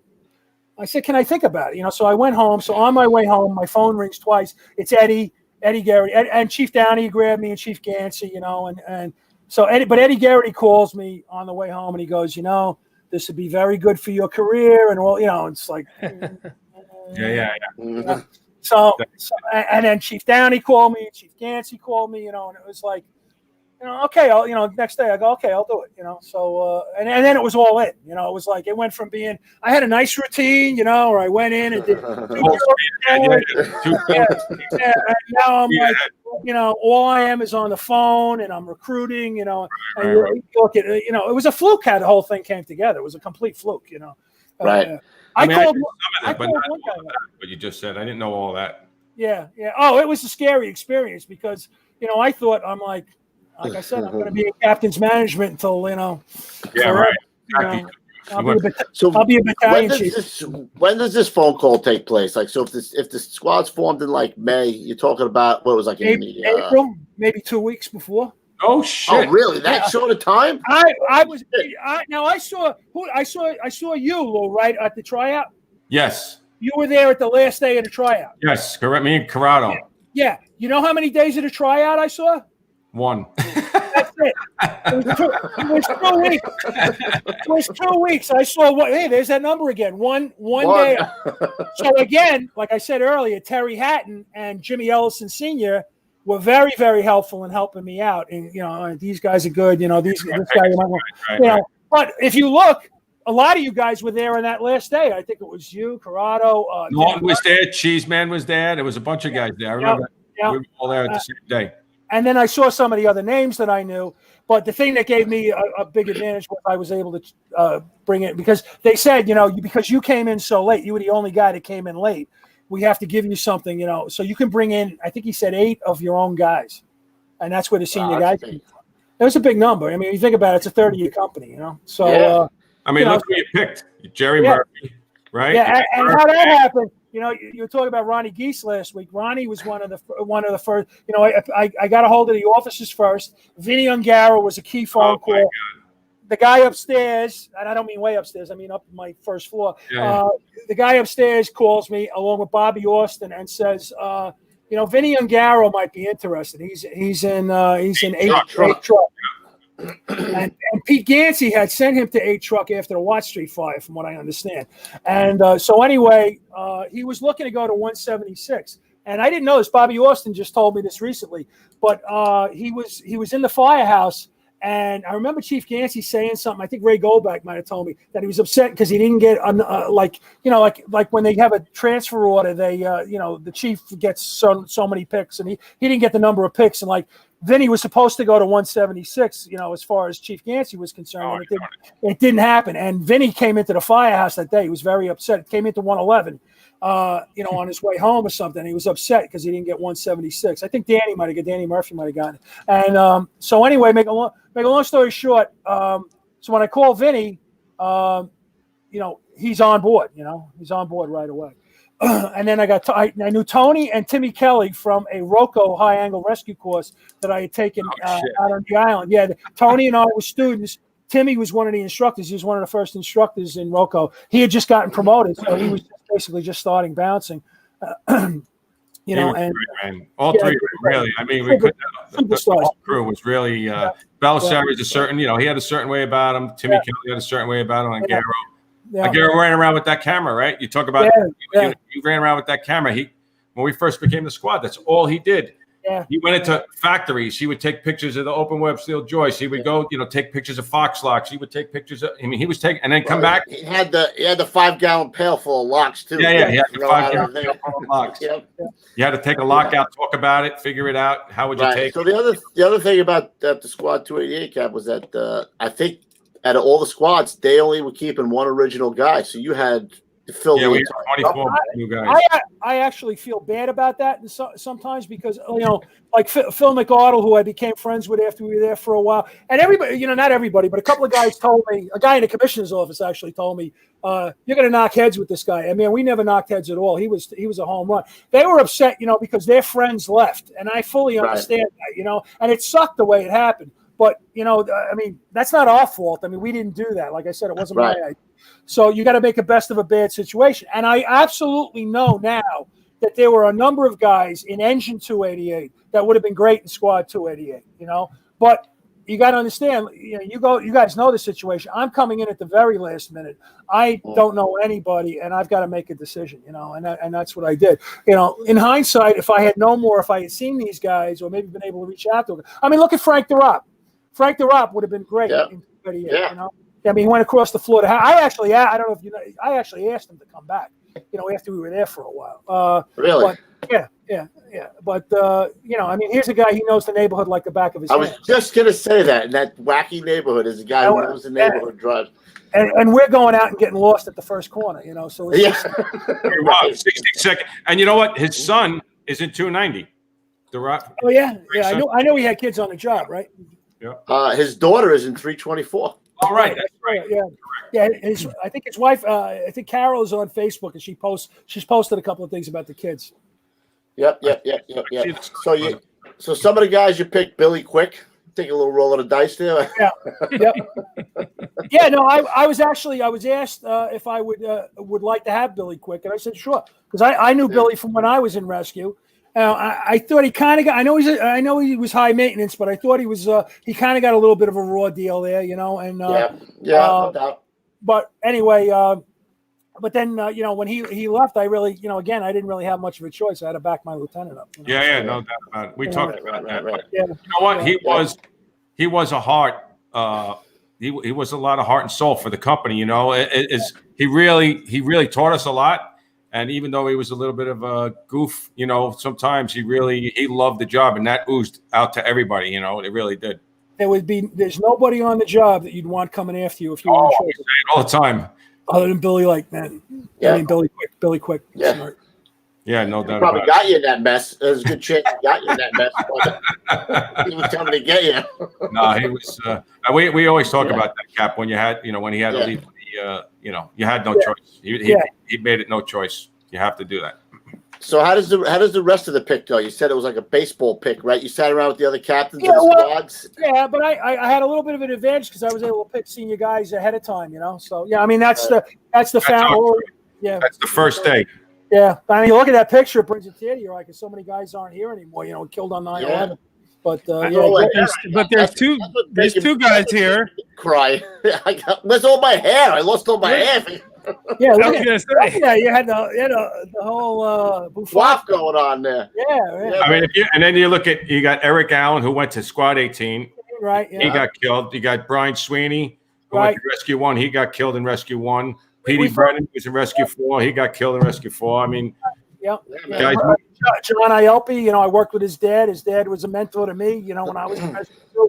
And then, he's working with us and he gets killed. I mean, him and Lee came in from home for the Father's Day fire. Right.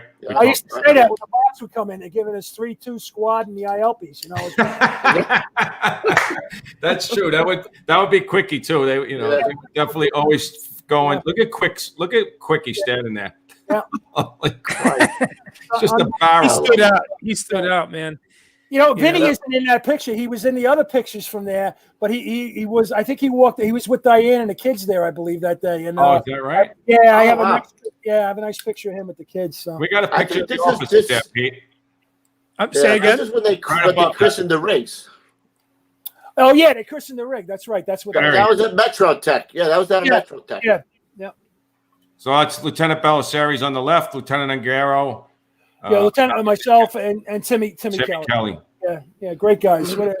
That's how that's set the tone right there. Those guys right there, and then great senior men. Just terrific senior men. Can't say enough about Hank Millay. Ronnie, Brian Fahey. Those are senior guys. Jerry Murphy. Paul Baldwin. Paul Baldwin and I went to Proby school together. That's right. There's Paulie. That's when he transferred in from Rescue 1. Yeah. I think is that Sterling I forget who that is. It's not Terrell Coleman, is it? Oh, you know what? That might be. No, that's not Terrell Coleman. No, I'm not sure. I think he was one in there. Sterling, yeah, I'm not sure. You got Unstable Fable, Joey Fable. You Yeah. got Timmy Murph. Yep.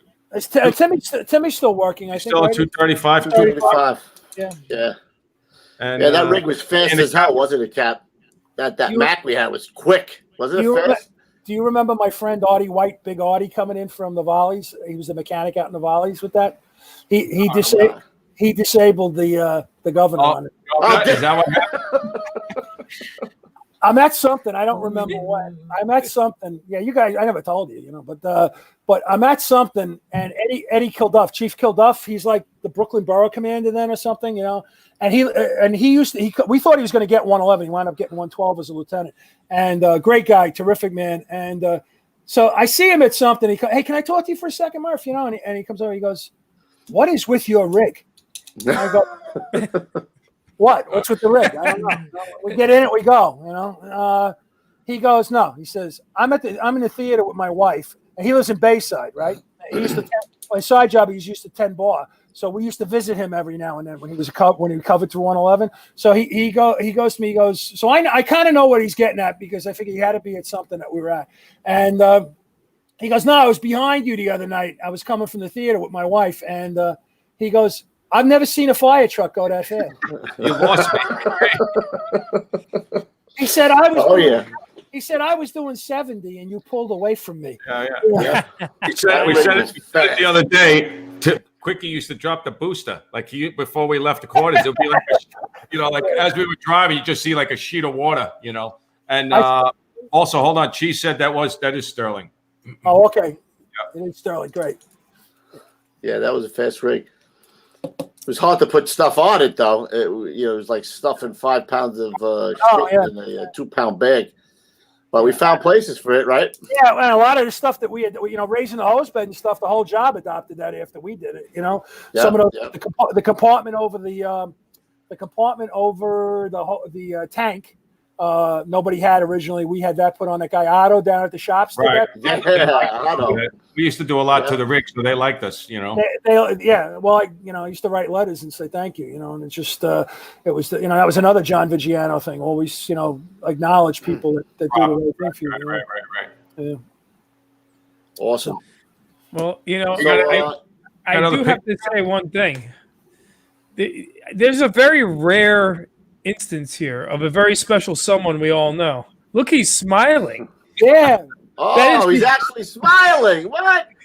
The one photo ever taken of Mr. Refrano smiling right there. Actually, you know what? The polio like that hat too. That's the Ronnie Geese hat that James is wearing. He looked good in that hat too. Not too many people. Captain Murphy looked good in that hat too. Look, there's a lot of them there. Look how many. Yeah. One of the Chiefs was upset. Got me once about Ronnie. Ronnie was the big baseball hat guy. He was a baseball guy. Mm-hmm.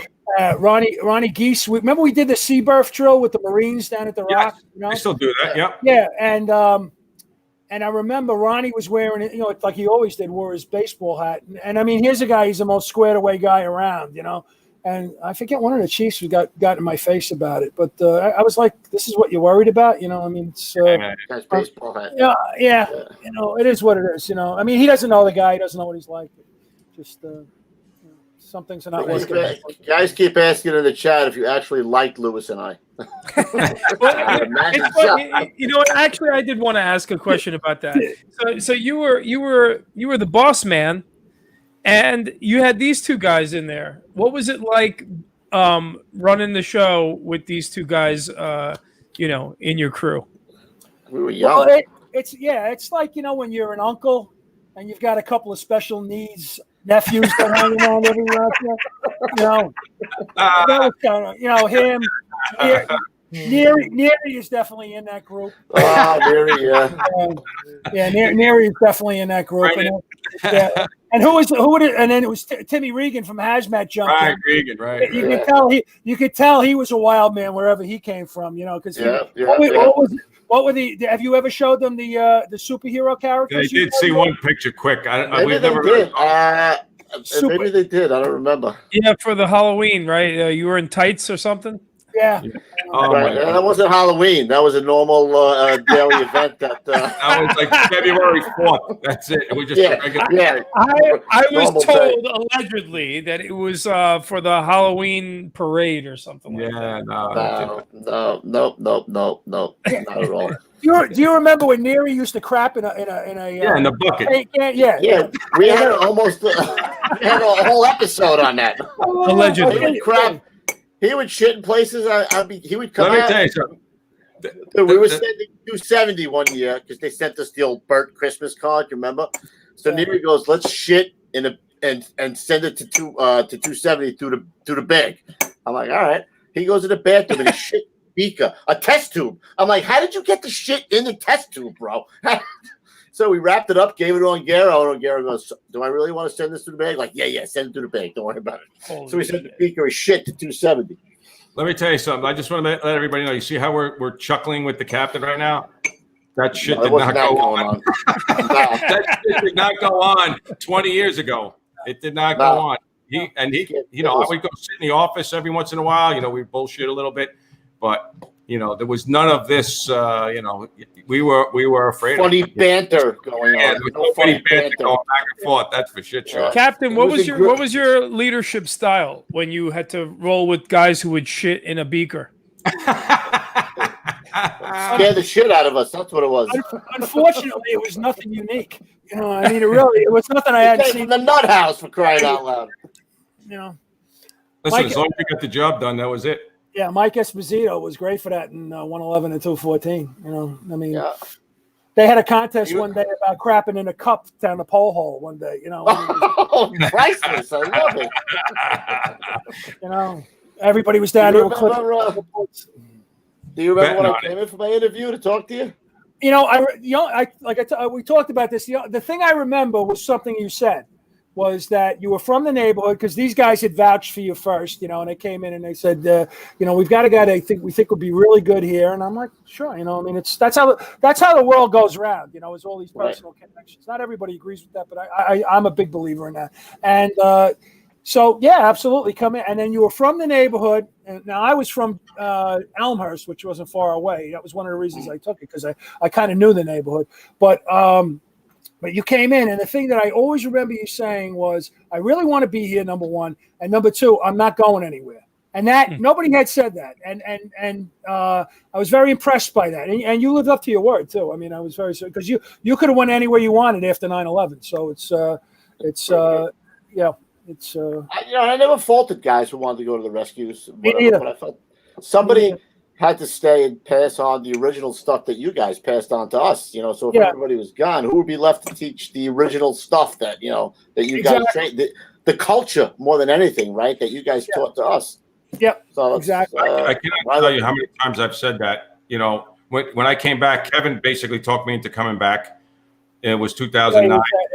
Yeah, and then he got hurt and he left within like 2 years, right? 2 or 3 years. So and I used to walk by that board that Brennan made, that rope board, you know, the knot board, and I would go through those names, you know, all the names that he had, you know, from the original day that we started.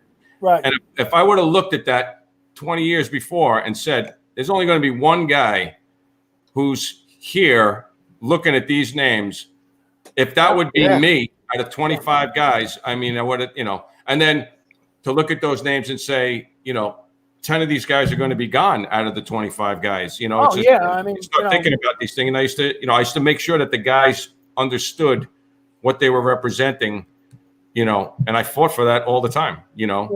You know, I mean, you come to work, and then you come to work the next day, and you know, 19 guys that you used to work with are no longer coming in, and I mean, everybody was going through something like that, but it's sobering, you know, sobering. You know? Yeah. Yep. No, I'm glad I went back. Coobs made me come back. I'm glad I went back. It was a good move for you. It really was. Captain, do you remember that day I saw you under the L? You had a hazmat job. I walked out with John Belnavis. Yes, I do remember. That was by Queen, right by the bridge, right? Right. Yeah, and we were taking a training course for the company that we worked for. I remember. You know what the training course was all about? It was about hazmat. Oh my God. And the whole class came out with us. Oh, really? And they stood in the back when I walked over to you guys, and started talking to you, and they were like, "You actually used to do this, And I'm like, "Yeah, I used to do it." Box truck, right? It was a box truck with some stuff, the Yeah, I think it was like a rad meter went off or something like that. Yeah. But it was, it was like you were saying, it was good to see years later. You guys are all squared away, ready to go, and all that stuff. So it's just, it's nice, Yep. Cap, Hey, Cap, I if gotta I can ask you- Yeah, I'm Pete. sorry, Kev. I just, after 9/11, right? Like, how did you prioritize your needs for the squad? Meaning, was it just figuring out how to move forward and replace guys, or was it bigger than that? Well, he was already gone, Petey. Oh, I'm sorry. I didn't realize he was Yeah, gone. no, I was still doing Still captain. recruiting. Yeah, I was still assigned to the company, and John Norman, who had assigned me back to the company to help. I didn't know that. See, I Yeah. didn't know that. Yeah, and I was there until whatever, technically assigned there till the middle of this following summer, and then Tom was there on the order after that. But they almost closed the squads, all the squads, because they didn't have enough. They didn't have enough trained people. A lot of guys today don't realize that they were going to roll everybody into the rescues and stand up the rescues, and then at a future date they were going to try to recapitalize the squads. But as it turned out, we kind of made a vocal. We had a big meeting about it. We kind of make a vote. I said, so let me ask you a question. When Carol Geese calls me up and asks about something about her husband, who do I refer her to? When I'm in rescue or hazmat operations or wherever they put me after this. Who exactly? And I'm not saying that argument carried the day, but I think they got the idea that this is a big closing these companies. There's going to be a little bit more to it than we think. But it was a difficult time for everybody from the top of the chain of the command all the way down, especially in a company if you were affected. I was just saw my friend Mike Penna at something and at a wake actually, and my father passed away, and I'm talking to him, as best you can these days with the mask on and everything. But I always remember what he said, and we were at Brian Sweeney's wake in Merrick's Empire Company, and we were standing in the back, and now Brian was assigned to rescue. He was on a detail to rescue one, and then he was killed, and then he went over on the order. But he was the day of 9/11. He was still in 288, but he was working in Rescue 1. So, and anyway, that made it even more confusing. He's working back in 288 that day. He's actually in 288. Right. I mean, that's crazy. So, as confusing as it could possibly be. 100 years from now, they'll be trying to figure that out. But anyway. Mike made a very good point. He said, you know what? He said, this is, what you're going through, what we're going through. There's nothing like it. There's never been anything like it. But he said, this is a very good time to be a New York City fireman if you were in a company that didn't take a loss. You know what I'm saying? Because we're on a pedestal, we're on a pedestal right now. And the only place to go when you're on a pedestal is down. That's it. And we went down some of those things. I mean, we made some mistakes, man. Holy shit. Oh, yeah. So you had to go about recruiting the same way you did when you first put us together, right? You brought Johnny McCoy over. Yeah, I got a lot of no's. I got a lot. You guys didn't see any of that. I got a lot of no's. I got a lot of guys. I had a lot of guys say yes and then call me back 24 hours later and say they talked it over with their wife. And I was going to say, it's probably scared. I mean, you look at how many guys died in special operations, scared a lot of guys off, man, no doubt. You were definitely towards the tip of the spear because, it was over 90 guys in special operations. Yeah, it was like a third of the guys, almost a third of the guys. Yeah. So just mathematically, your odds if this happens again is, I don't think they would probably tier the response. I'm sure they did tier the responses after that. Do you remember what you said to us when we first went online, though? Your speech to us about this? Yeah. You're going to go in harm's way. Right. You just volunteer. It's great. You're going to see everything that happens in the city. You're going to go to it. You're going to see it. You're going to experience it. But just realize you just put yourself in that much further in harm's way. I'll never forget that to this day. It doesn't matter which special operations unit you're in. That's the difference between being, let's say, in 111 truck and being in Rescue 2. If something happens that's, a disaster in Bay Ridge, 111 is not going to it. Maybe later on they'll go later, but Rescue 2 and Squad 1 and Squad 252 are probably going to be there pretty fast, and that's the difference. You're making that trade-off first do work for overall, anything big you're going to go to. A plane crashes, a train crashes, you're going to go to it, and I mean, you're going to see things that, if you do see them in a first in line company, you may only see it once or twice in your career. You will see that more in special operations, and that's all it is. It doesn't mean anybody's a better fireman or anything like that. It's just, you're making a decision to, you know what, though? That's funny, because I think that made me a better officer by seeing those things and watching how you dealt with a lot of that, in the officers that we had deal with those things that, and I remember you telling me when I got promoted, you told me it's going to take about a year before you're going to really feel comfortable in what you do.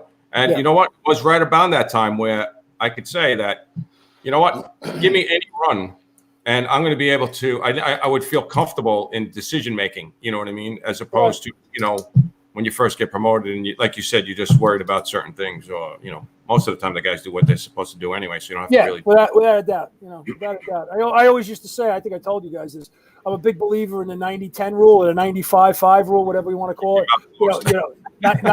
90% of the guys do the right thing 90% of the time. And your problems are the other 10%, and half of those guys mean well. And then you got maybe like 5 to 3% the guys that are, they're going to be problems, Right. But you spend probably 90% of your time on those. Right, on that 3%. Right, exactly. That's true. And what that causes you as a boss is to forget the majority of the guys, the overwhelming majority of the guys that are doing the right thing every day, day in and day out, and that make you look like a superstar as the boss. No doubt. No doubt. Yeah. There's no doubt about that. Like today, I mean, like guys in Harlem, Yeah. They make us, we're retired, and they make us look good. Can you imagine what their company officer feels like right now? I actually, I mean, you've got to be smiling ear to ear. I texted Keith. He just retired at a 30 truck. He's 40 years. He just retired. I texted him I wrote, hey, bro, great job, man. You must feel so proud. He wrote this whole thing back to me. And it's the same way that I know that you feel that John McCoy is getting me going to Bennett. I mean, it's the same way I feel. It's like, he's like my son. It's like, it's incredible. It's an incredible feeling. It really is. It's the whole absolutely. And it's, can you imagine being the captain? I mean, oh my God, it's got to feel great. You're out fishing or something, and hey, oh my God, you guys just did an incredible job. You guys just made a roof rope rescue, a great roof rope rescue, and they got it on TV, and it's just like, that doesn't happen. Maybe now it happens once or twice a year. Maybe it hasn't probably happened in a few years. I'll bet you. Like I said at Vinny's wake, Vinny made a rope rescue. Yes, I said that's an elite rescue in the New York City Fire Department. I mean, no matter what the circumstances are, you look out that window. These kids were up, 16 flights. Incredible. It gets real like that. It gets real from 5 stories, let alone 16 stories. And that's going to be, you're going to see that the same way you see Kevin Shea, right? I mean, every year that anniversary, you see that guy. Patty Brown.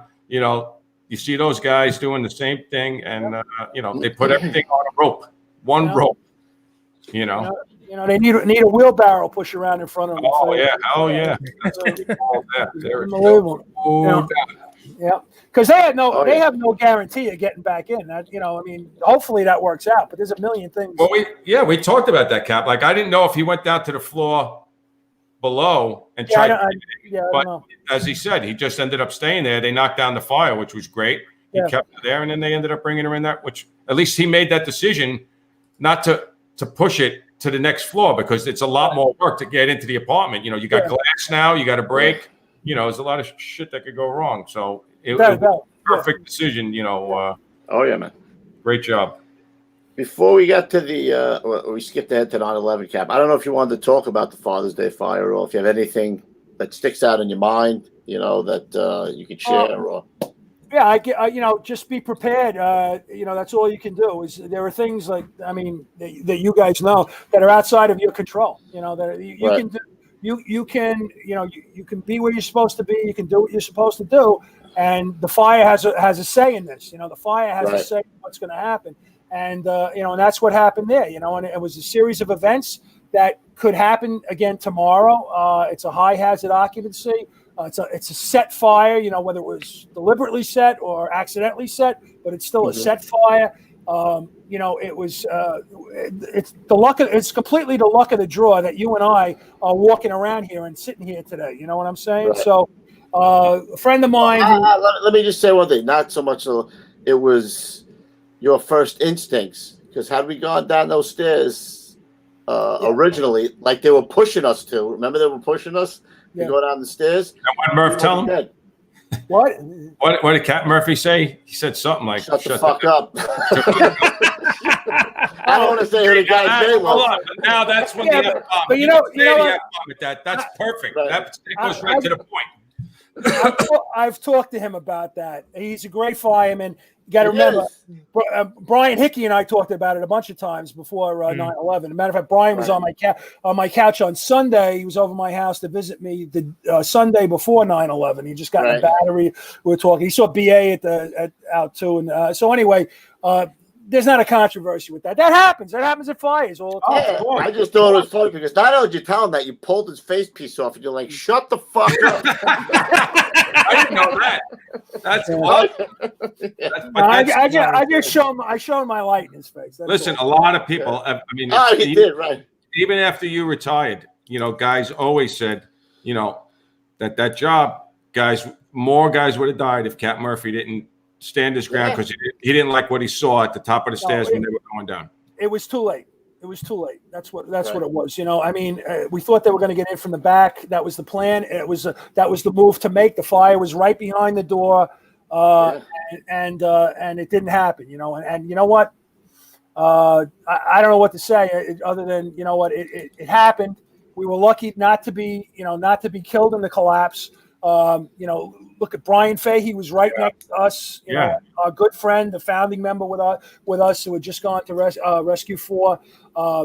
We were just extremely lucky that we hadn't made that transition to the bottom of those stairs. And I don't even know if we could have made that transition to the bottom of the stairs, because I don't think 116 truck ever got off the stairs when they had tried going down, if you remember that. So I don't know if the stairs were even clear. They had all sorts of, they were passing, I mean, Kevin can tell you, they were passing all sorts of stuff. And nails and boxes. Yeah, cases of hardware like nails and screws and stuff.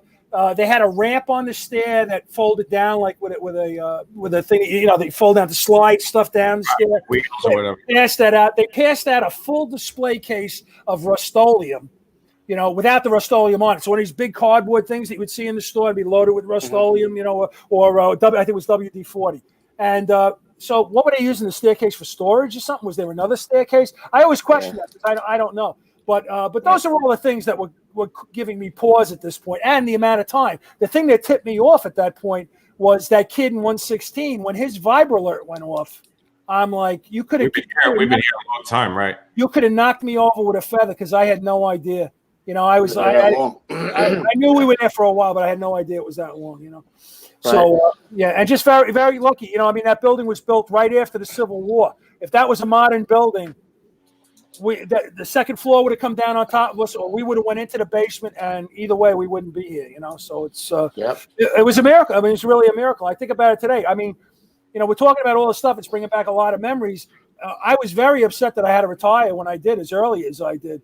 But the thing that kept me going was I got to go home and see my wife and children, you know, who I really love, and I cannot thank God enough that I got to do that. You know, and I look at Mary Fahey, who I see every now and then, and I knew Brian very well, and I feel so bad for her.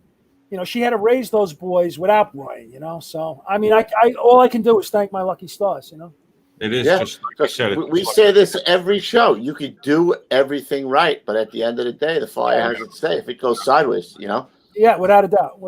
You know, and again, you know, you think about it. It's the luck of the draw, you know. If they had gotten that door popped in the back, it would have been nothing. And you know, we tend to beat ourselves up like we're doing now over tactics and stuff. But you know, you think about globally, how is a hardware store in New York City in 2001 allowed to have all of this product in a below grade area with no sprinklers? Okay. Right. You know, so we tend to beat ourselves up over the tactics and everything. But you know what? That never should have happened to begin with. If that building was sprinkled, we would have been in and out of there in a half an hour, and it would have been, you know, a couple of lines on a report. You know. Yeah. You know, it is what it is. So. Yep. I have to take my hat off to you, Cap, because I watched you have to give the eulogies to all the guys that we lost time after time at the time. It's just amazing the stamina that you had to drag, to bring the company through that. It was tough. I just remember sitting there watching you say, I don't know where the man finds the strength to keep doing these eulogies for everybody. It was amazing. Yeah, it wasn't enjoyable, but you want to do the right thing for your friends. I mean, guys that did the right thing for you, you want to pay it back. I always remember going down to morgue when Welty was found, when Timmy was found, and my friend Artie White drove me down from the Volleys on Long Island, and the guy that tuned up the truck, and he came in with us, and I couldn't go down. It was the one time. Like, I don't remember, it was like in December or something, and I couldn't drive myself because I had just started having a couple of beers up at the firehouse in North Belmore, and I hadn't had a drink since Father's Day, and he drove me into the morgue.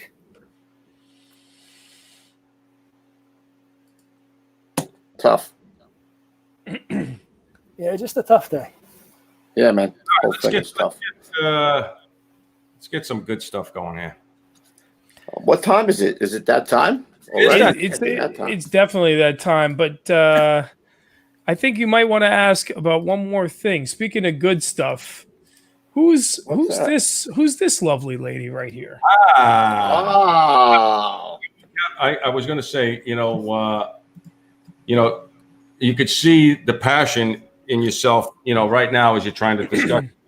I'm probably going to be in that position in about 30 seconds because this is a letter. First of all, you look very good in that hat. That's the Ronnie Peace hat. By the way. That's yeah. Forget about the hat. Look how good Carol looks in the leathers over there. What are you kidding me? I'm not saying that you might have married up. I'm just saying. I was just going to say that. Maybe it's possible. But me too. Guilty. This was a letter that Captain Murphy and his wife sent to us, and I'll read it quick. This was for Christmas, so right after 9/11.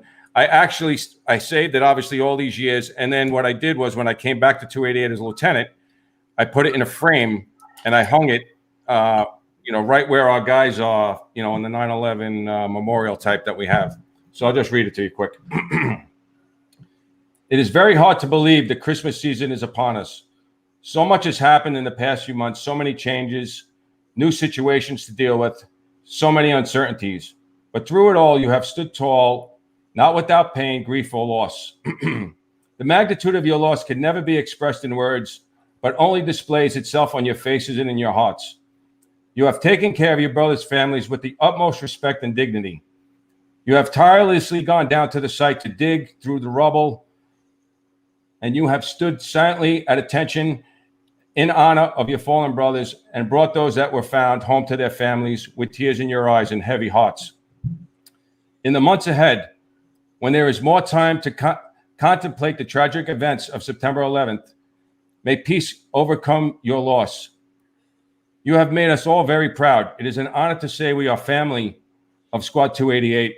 You are our heroes. On behalf of Dennis and myself, we would like to express our deepest thanks and gratitude to you all for all your support, love, and kindness you have showed us in the past 6 months. Our lives have been changed forever. It is both an honor and a privilege to know such a wonderful group of men. May peace, love, and happiness abide in all your lives as we continue our journey together. Oh, she's the best. She is. Yep. Amazing. I got to tell you, Cap, what was more amazing to me, even through this whole thing, is how you took so many young guys and you gave them a career. Like I look at the amount of young guys that you took, taking a chance on young guys, 2-3 years. Brennan, Ielpi, me, Joey Hunter, and you gave us a shot. What else did we? Who knows how long it would have taken us to get to SOC? I don't think it was as much of a risk as you're thinking because, like I said, I talked about Vidge's philosophy before, the military philosophy. I have a very good friend of mine who I was an instructor with out at Nassau said to me when we first started, he was a battalion chief in the 2-8, great guy. And he goes, you got a very junior company there, Dennis, And I go, yeah, but I won't. They won't be. They won't always be junior guys, And I put that away, right? And a couple of years later, I'm talking to him again because I saw him all the time, and I said, "Hey, Bill, remember a couple of years ago when you mentioned that we were a very junior company?" I said, my junior guy has got 6 years on the job right now. What would you call a company in the 2-8 battalion where the junior guy's got 6 years on the job? Senior company. Yeah, man. No doubt. And I trained them, my guys trained them. They were trained by very good people. It's just, you won't get much better than a guy like Hank Millay showing you how to use, you name a piece of rescue equipment, so that's it, so it's just one of those things. It's investing in time, and nothing has changed in the fire service as far as that goes. It's just, my son comes home, he tells me, he's drilling and they're doing this and they're doing that. So they're out there doing it. It's something to be proud of. What we do is important. So, how long till Junior is making the phone call? I think he's got to learn to get a nozzle down a hallway a few more times. Good answer. Yeah, it's you know what it is. It's a different world today. I'm looking. I got that. Since he got on the job, I got that. It's not a beeper. It used to be a beeper, but I get those notifications on my phone. I'm amazed at the level of fire duty today. And I would have thought, like I said earlier, I would have thought it would have been bouncing back now with the economy the way it is. It's just far in between. Yeah. Yep. But you know what? Be careful what you wish for. I heard that, boy. Yeah. Well, just to let you know, I called, I think it was yesterday or today. I talked to Smithwick, Captain Smithwick, and he says they're rolling over there. He was just finished writing up your boy, Ruffy, for a medal. He's writing another guy up for a medal, and they just came back from a really good pin job where they made a big impact underneath the BQE there. So it was good. I love to hear that. You know what I mean? Because Billy Long's going to get a medal. Billy Long, right? Billy Long, but he was writing somebody else up for something else too. So all good stuff. Absolutely. I mean, I'm very happy to hear my son comes home and he tells me he had a good job or he did this. They had a pin job or something. It's great to hear that. It makes you feel good. Boys, right, what now time it's it is. that time. Get it, brother. All right, Gentlemen, as you know, it is time for the old school tip of the day. Okay, I got a couple of things live from Jurassic Park. I wrote these down, but my number one tip, aside from towel ladders, would be to the young guys is to read and read as much as you can. Read whatever you are required to read when you get on the job. Read Vinnie Dunn, read John Norman's book, read John Salker's book on engine work, read Brannigan's book on building construction. To the guys outside in New York City, I would say not everything is a private dwelling. Don't forget that. Train on the thing. Don't just train on the things you do all the time, like an 1 3/4 pre-connect into the front door of a PD. Just train on the long stretches. That the guys in the city do that all the time. But out on Long Island, for example, or in other suburban areas, try stretching to 2.5. Try stretching into longer stretches that the pre-connects won't handle. Again, the guys talked about it earlier. When you get on the rig, be prepared to go to work. Have the mindset that when you get there, you are going to go to work. There are going to be victims. You are going to have to, perform. And then for the guys that are the older guys and that are mentoring younger guys, remember what it was like to be the young guy. One of my friends used to say all the time, there's nothing more dangerous in the New York City Fire Department than a guy with 5 years on the job because he thinks he knows everything, and he doesn't. And and for the guys that are older than that, sometimes we talk at this level. For somebody that has never done this before, you want to be at this level. For somebody who's new, they've never done it. So, take that into account. Don't teach at a higher level. Teach at a level that it matches who's ever standing in front of you. And those would be my tips. So, excellent. I like it. Nice, Cap. No doubt, the GOAT. Yeah, all time. I don't think so. Get Jack or get the guy upstairs on. Those guys are somebody. We're working on it. We're working. The guy that's hiding upstairs, that guy, we'll get him on. All right, I got one shout out, Ruffy, before you get into it. Cap, thank you so much for coming on. God, awesome Great job. Rebound, great job. Great rebound show from the train wreck we had. Great rebound. You picked us up. We're carrying on. We're moving forward. And I was thinking, I'm not. I got one shout out, and that goes to my boy Ruffy. It's his birthday today, Ruffy. Happy birthday. Happy my birthday, boy. Ruffy. I wrote on his timeline today. We're friends this year. We're friends for 40 years. Wow. 40 years this year. How can we be friends 40 years when I just turned 39? How could it be? You were in the womb. I don't know. What a shirt for you today, Cap. Beautiful. All right, I got a couple shout outs here. All right, so I have from Dan Jakubowski. Hey, Kev, Lou, and Pete. My name is Dan Jakubowski, currently a member of Engine 247. I was wondering if you guys would be willing to do a shout out to my grandfather and father-in-law of retired 15th Deputy Chief Jakubowski. His name is Bob Vega. I hope I pronounced that right. And he turned 93 years old on September 1st. Nice. He got on the job in 1954 and was assigned to 32 Engine and later became a charter member of Engine 166 when it first opened, where he retired after 30 years. He has been retired for over 30 years now, but still has his connections to the job through me and brother, both fourth generation FDNY firefighters. Love the job you guys are doing with the podcast and YouTube. Thanks, Dan Jakubowski. So that's one. Hi. Happy birthday. What's the other Happy birthday. I will say that Chief Jakubowski, he always used to break my chops all the time in the 15th all the time because I always had maybe never shaved all the time. So he used to say, hey, Refrano, what's going on? I'd say, Chief, I'm Italian. I just shaved this morning. You know what I mean? It's how it is.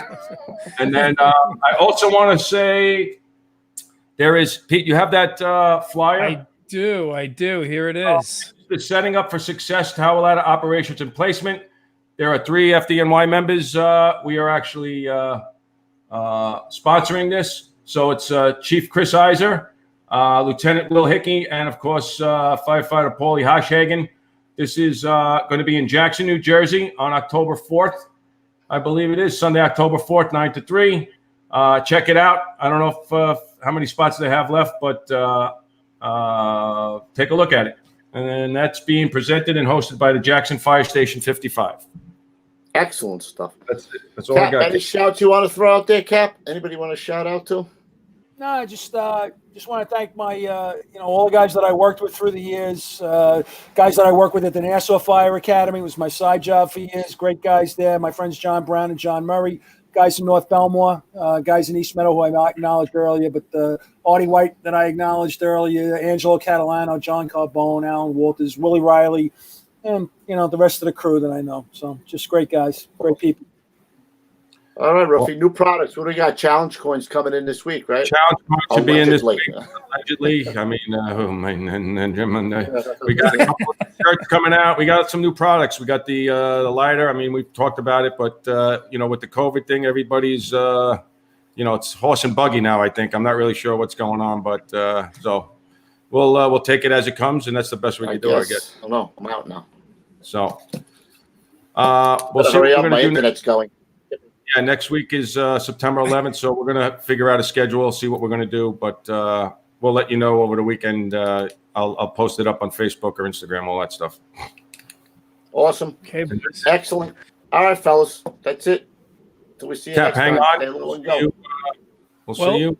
Petey's going to give his little two things. My spiel here. As always, guys, if you're listening to this podcast on wherever fine audio podcasts are found, on iTunes, Spotify, wherever you can find us. Also, make sure to head on over to youtube.com/Gettin Salty Experience so you could get the full visual experience. You could get to see our ugly mugs and, of course, all the wonderful pictures and our guests. So head on over. And when you do head on over, take your little stinky digit out and then hit the like, subscribe, and share button. And guys, also hit the notification bell as well. But the more you guys help us out with the likes, subscribes, and the shares, the more we get to share and grow the show. Also, guys, of course, head on over to Instagram at Salty Dog Inc., where Mr. Refrano over there will always put up the hottest and saltiest firefighting photos out there, and you get all your last-minute information on the show on there as well, contest info, and just pretty cool stuff in the stories, I gotta say.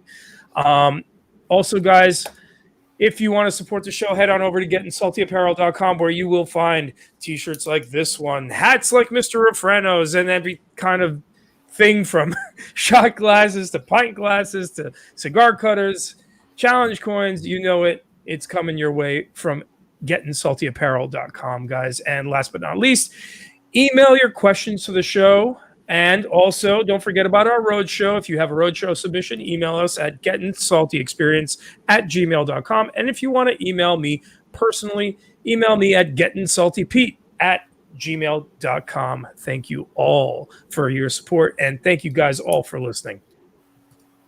Beautiful. All right, fellas. Stay low and go. Cap, good to see you. You too, Lou. Thanks, Cap. Thank you, See you Cap. at the big one, boys. Kev. Cheers, guys.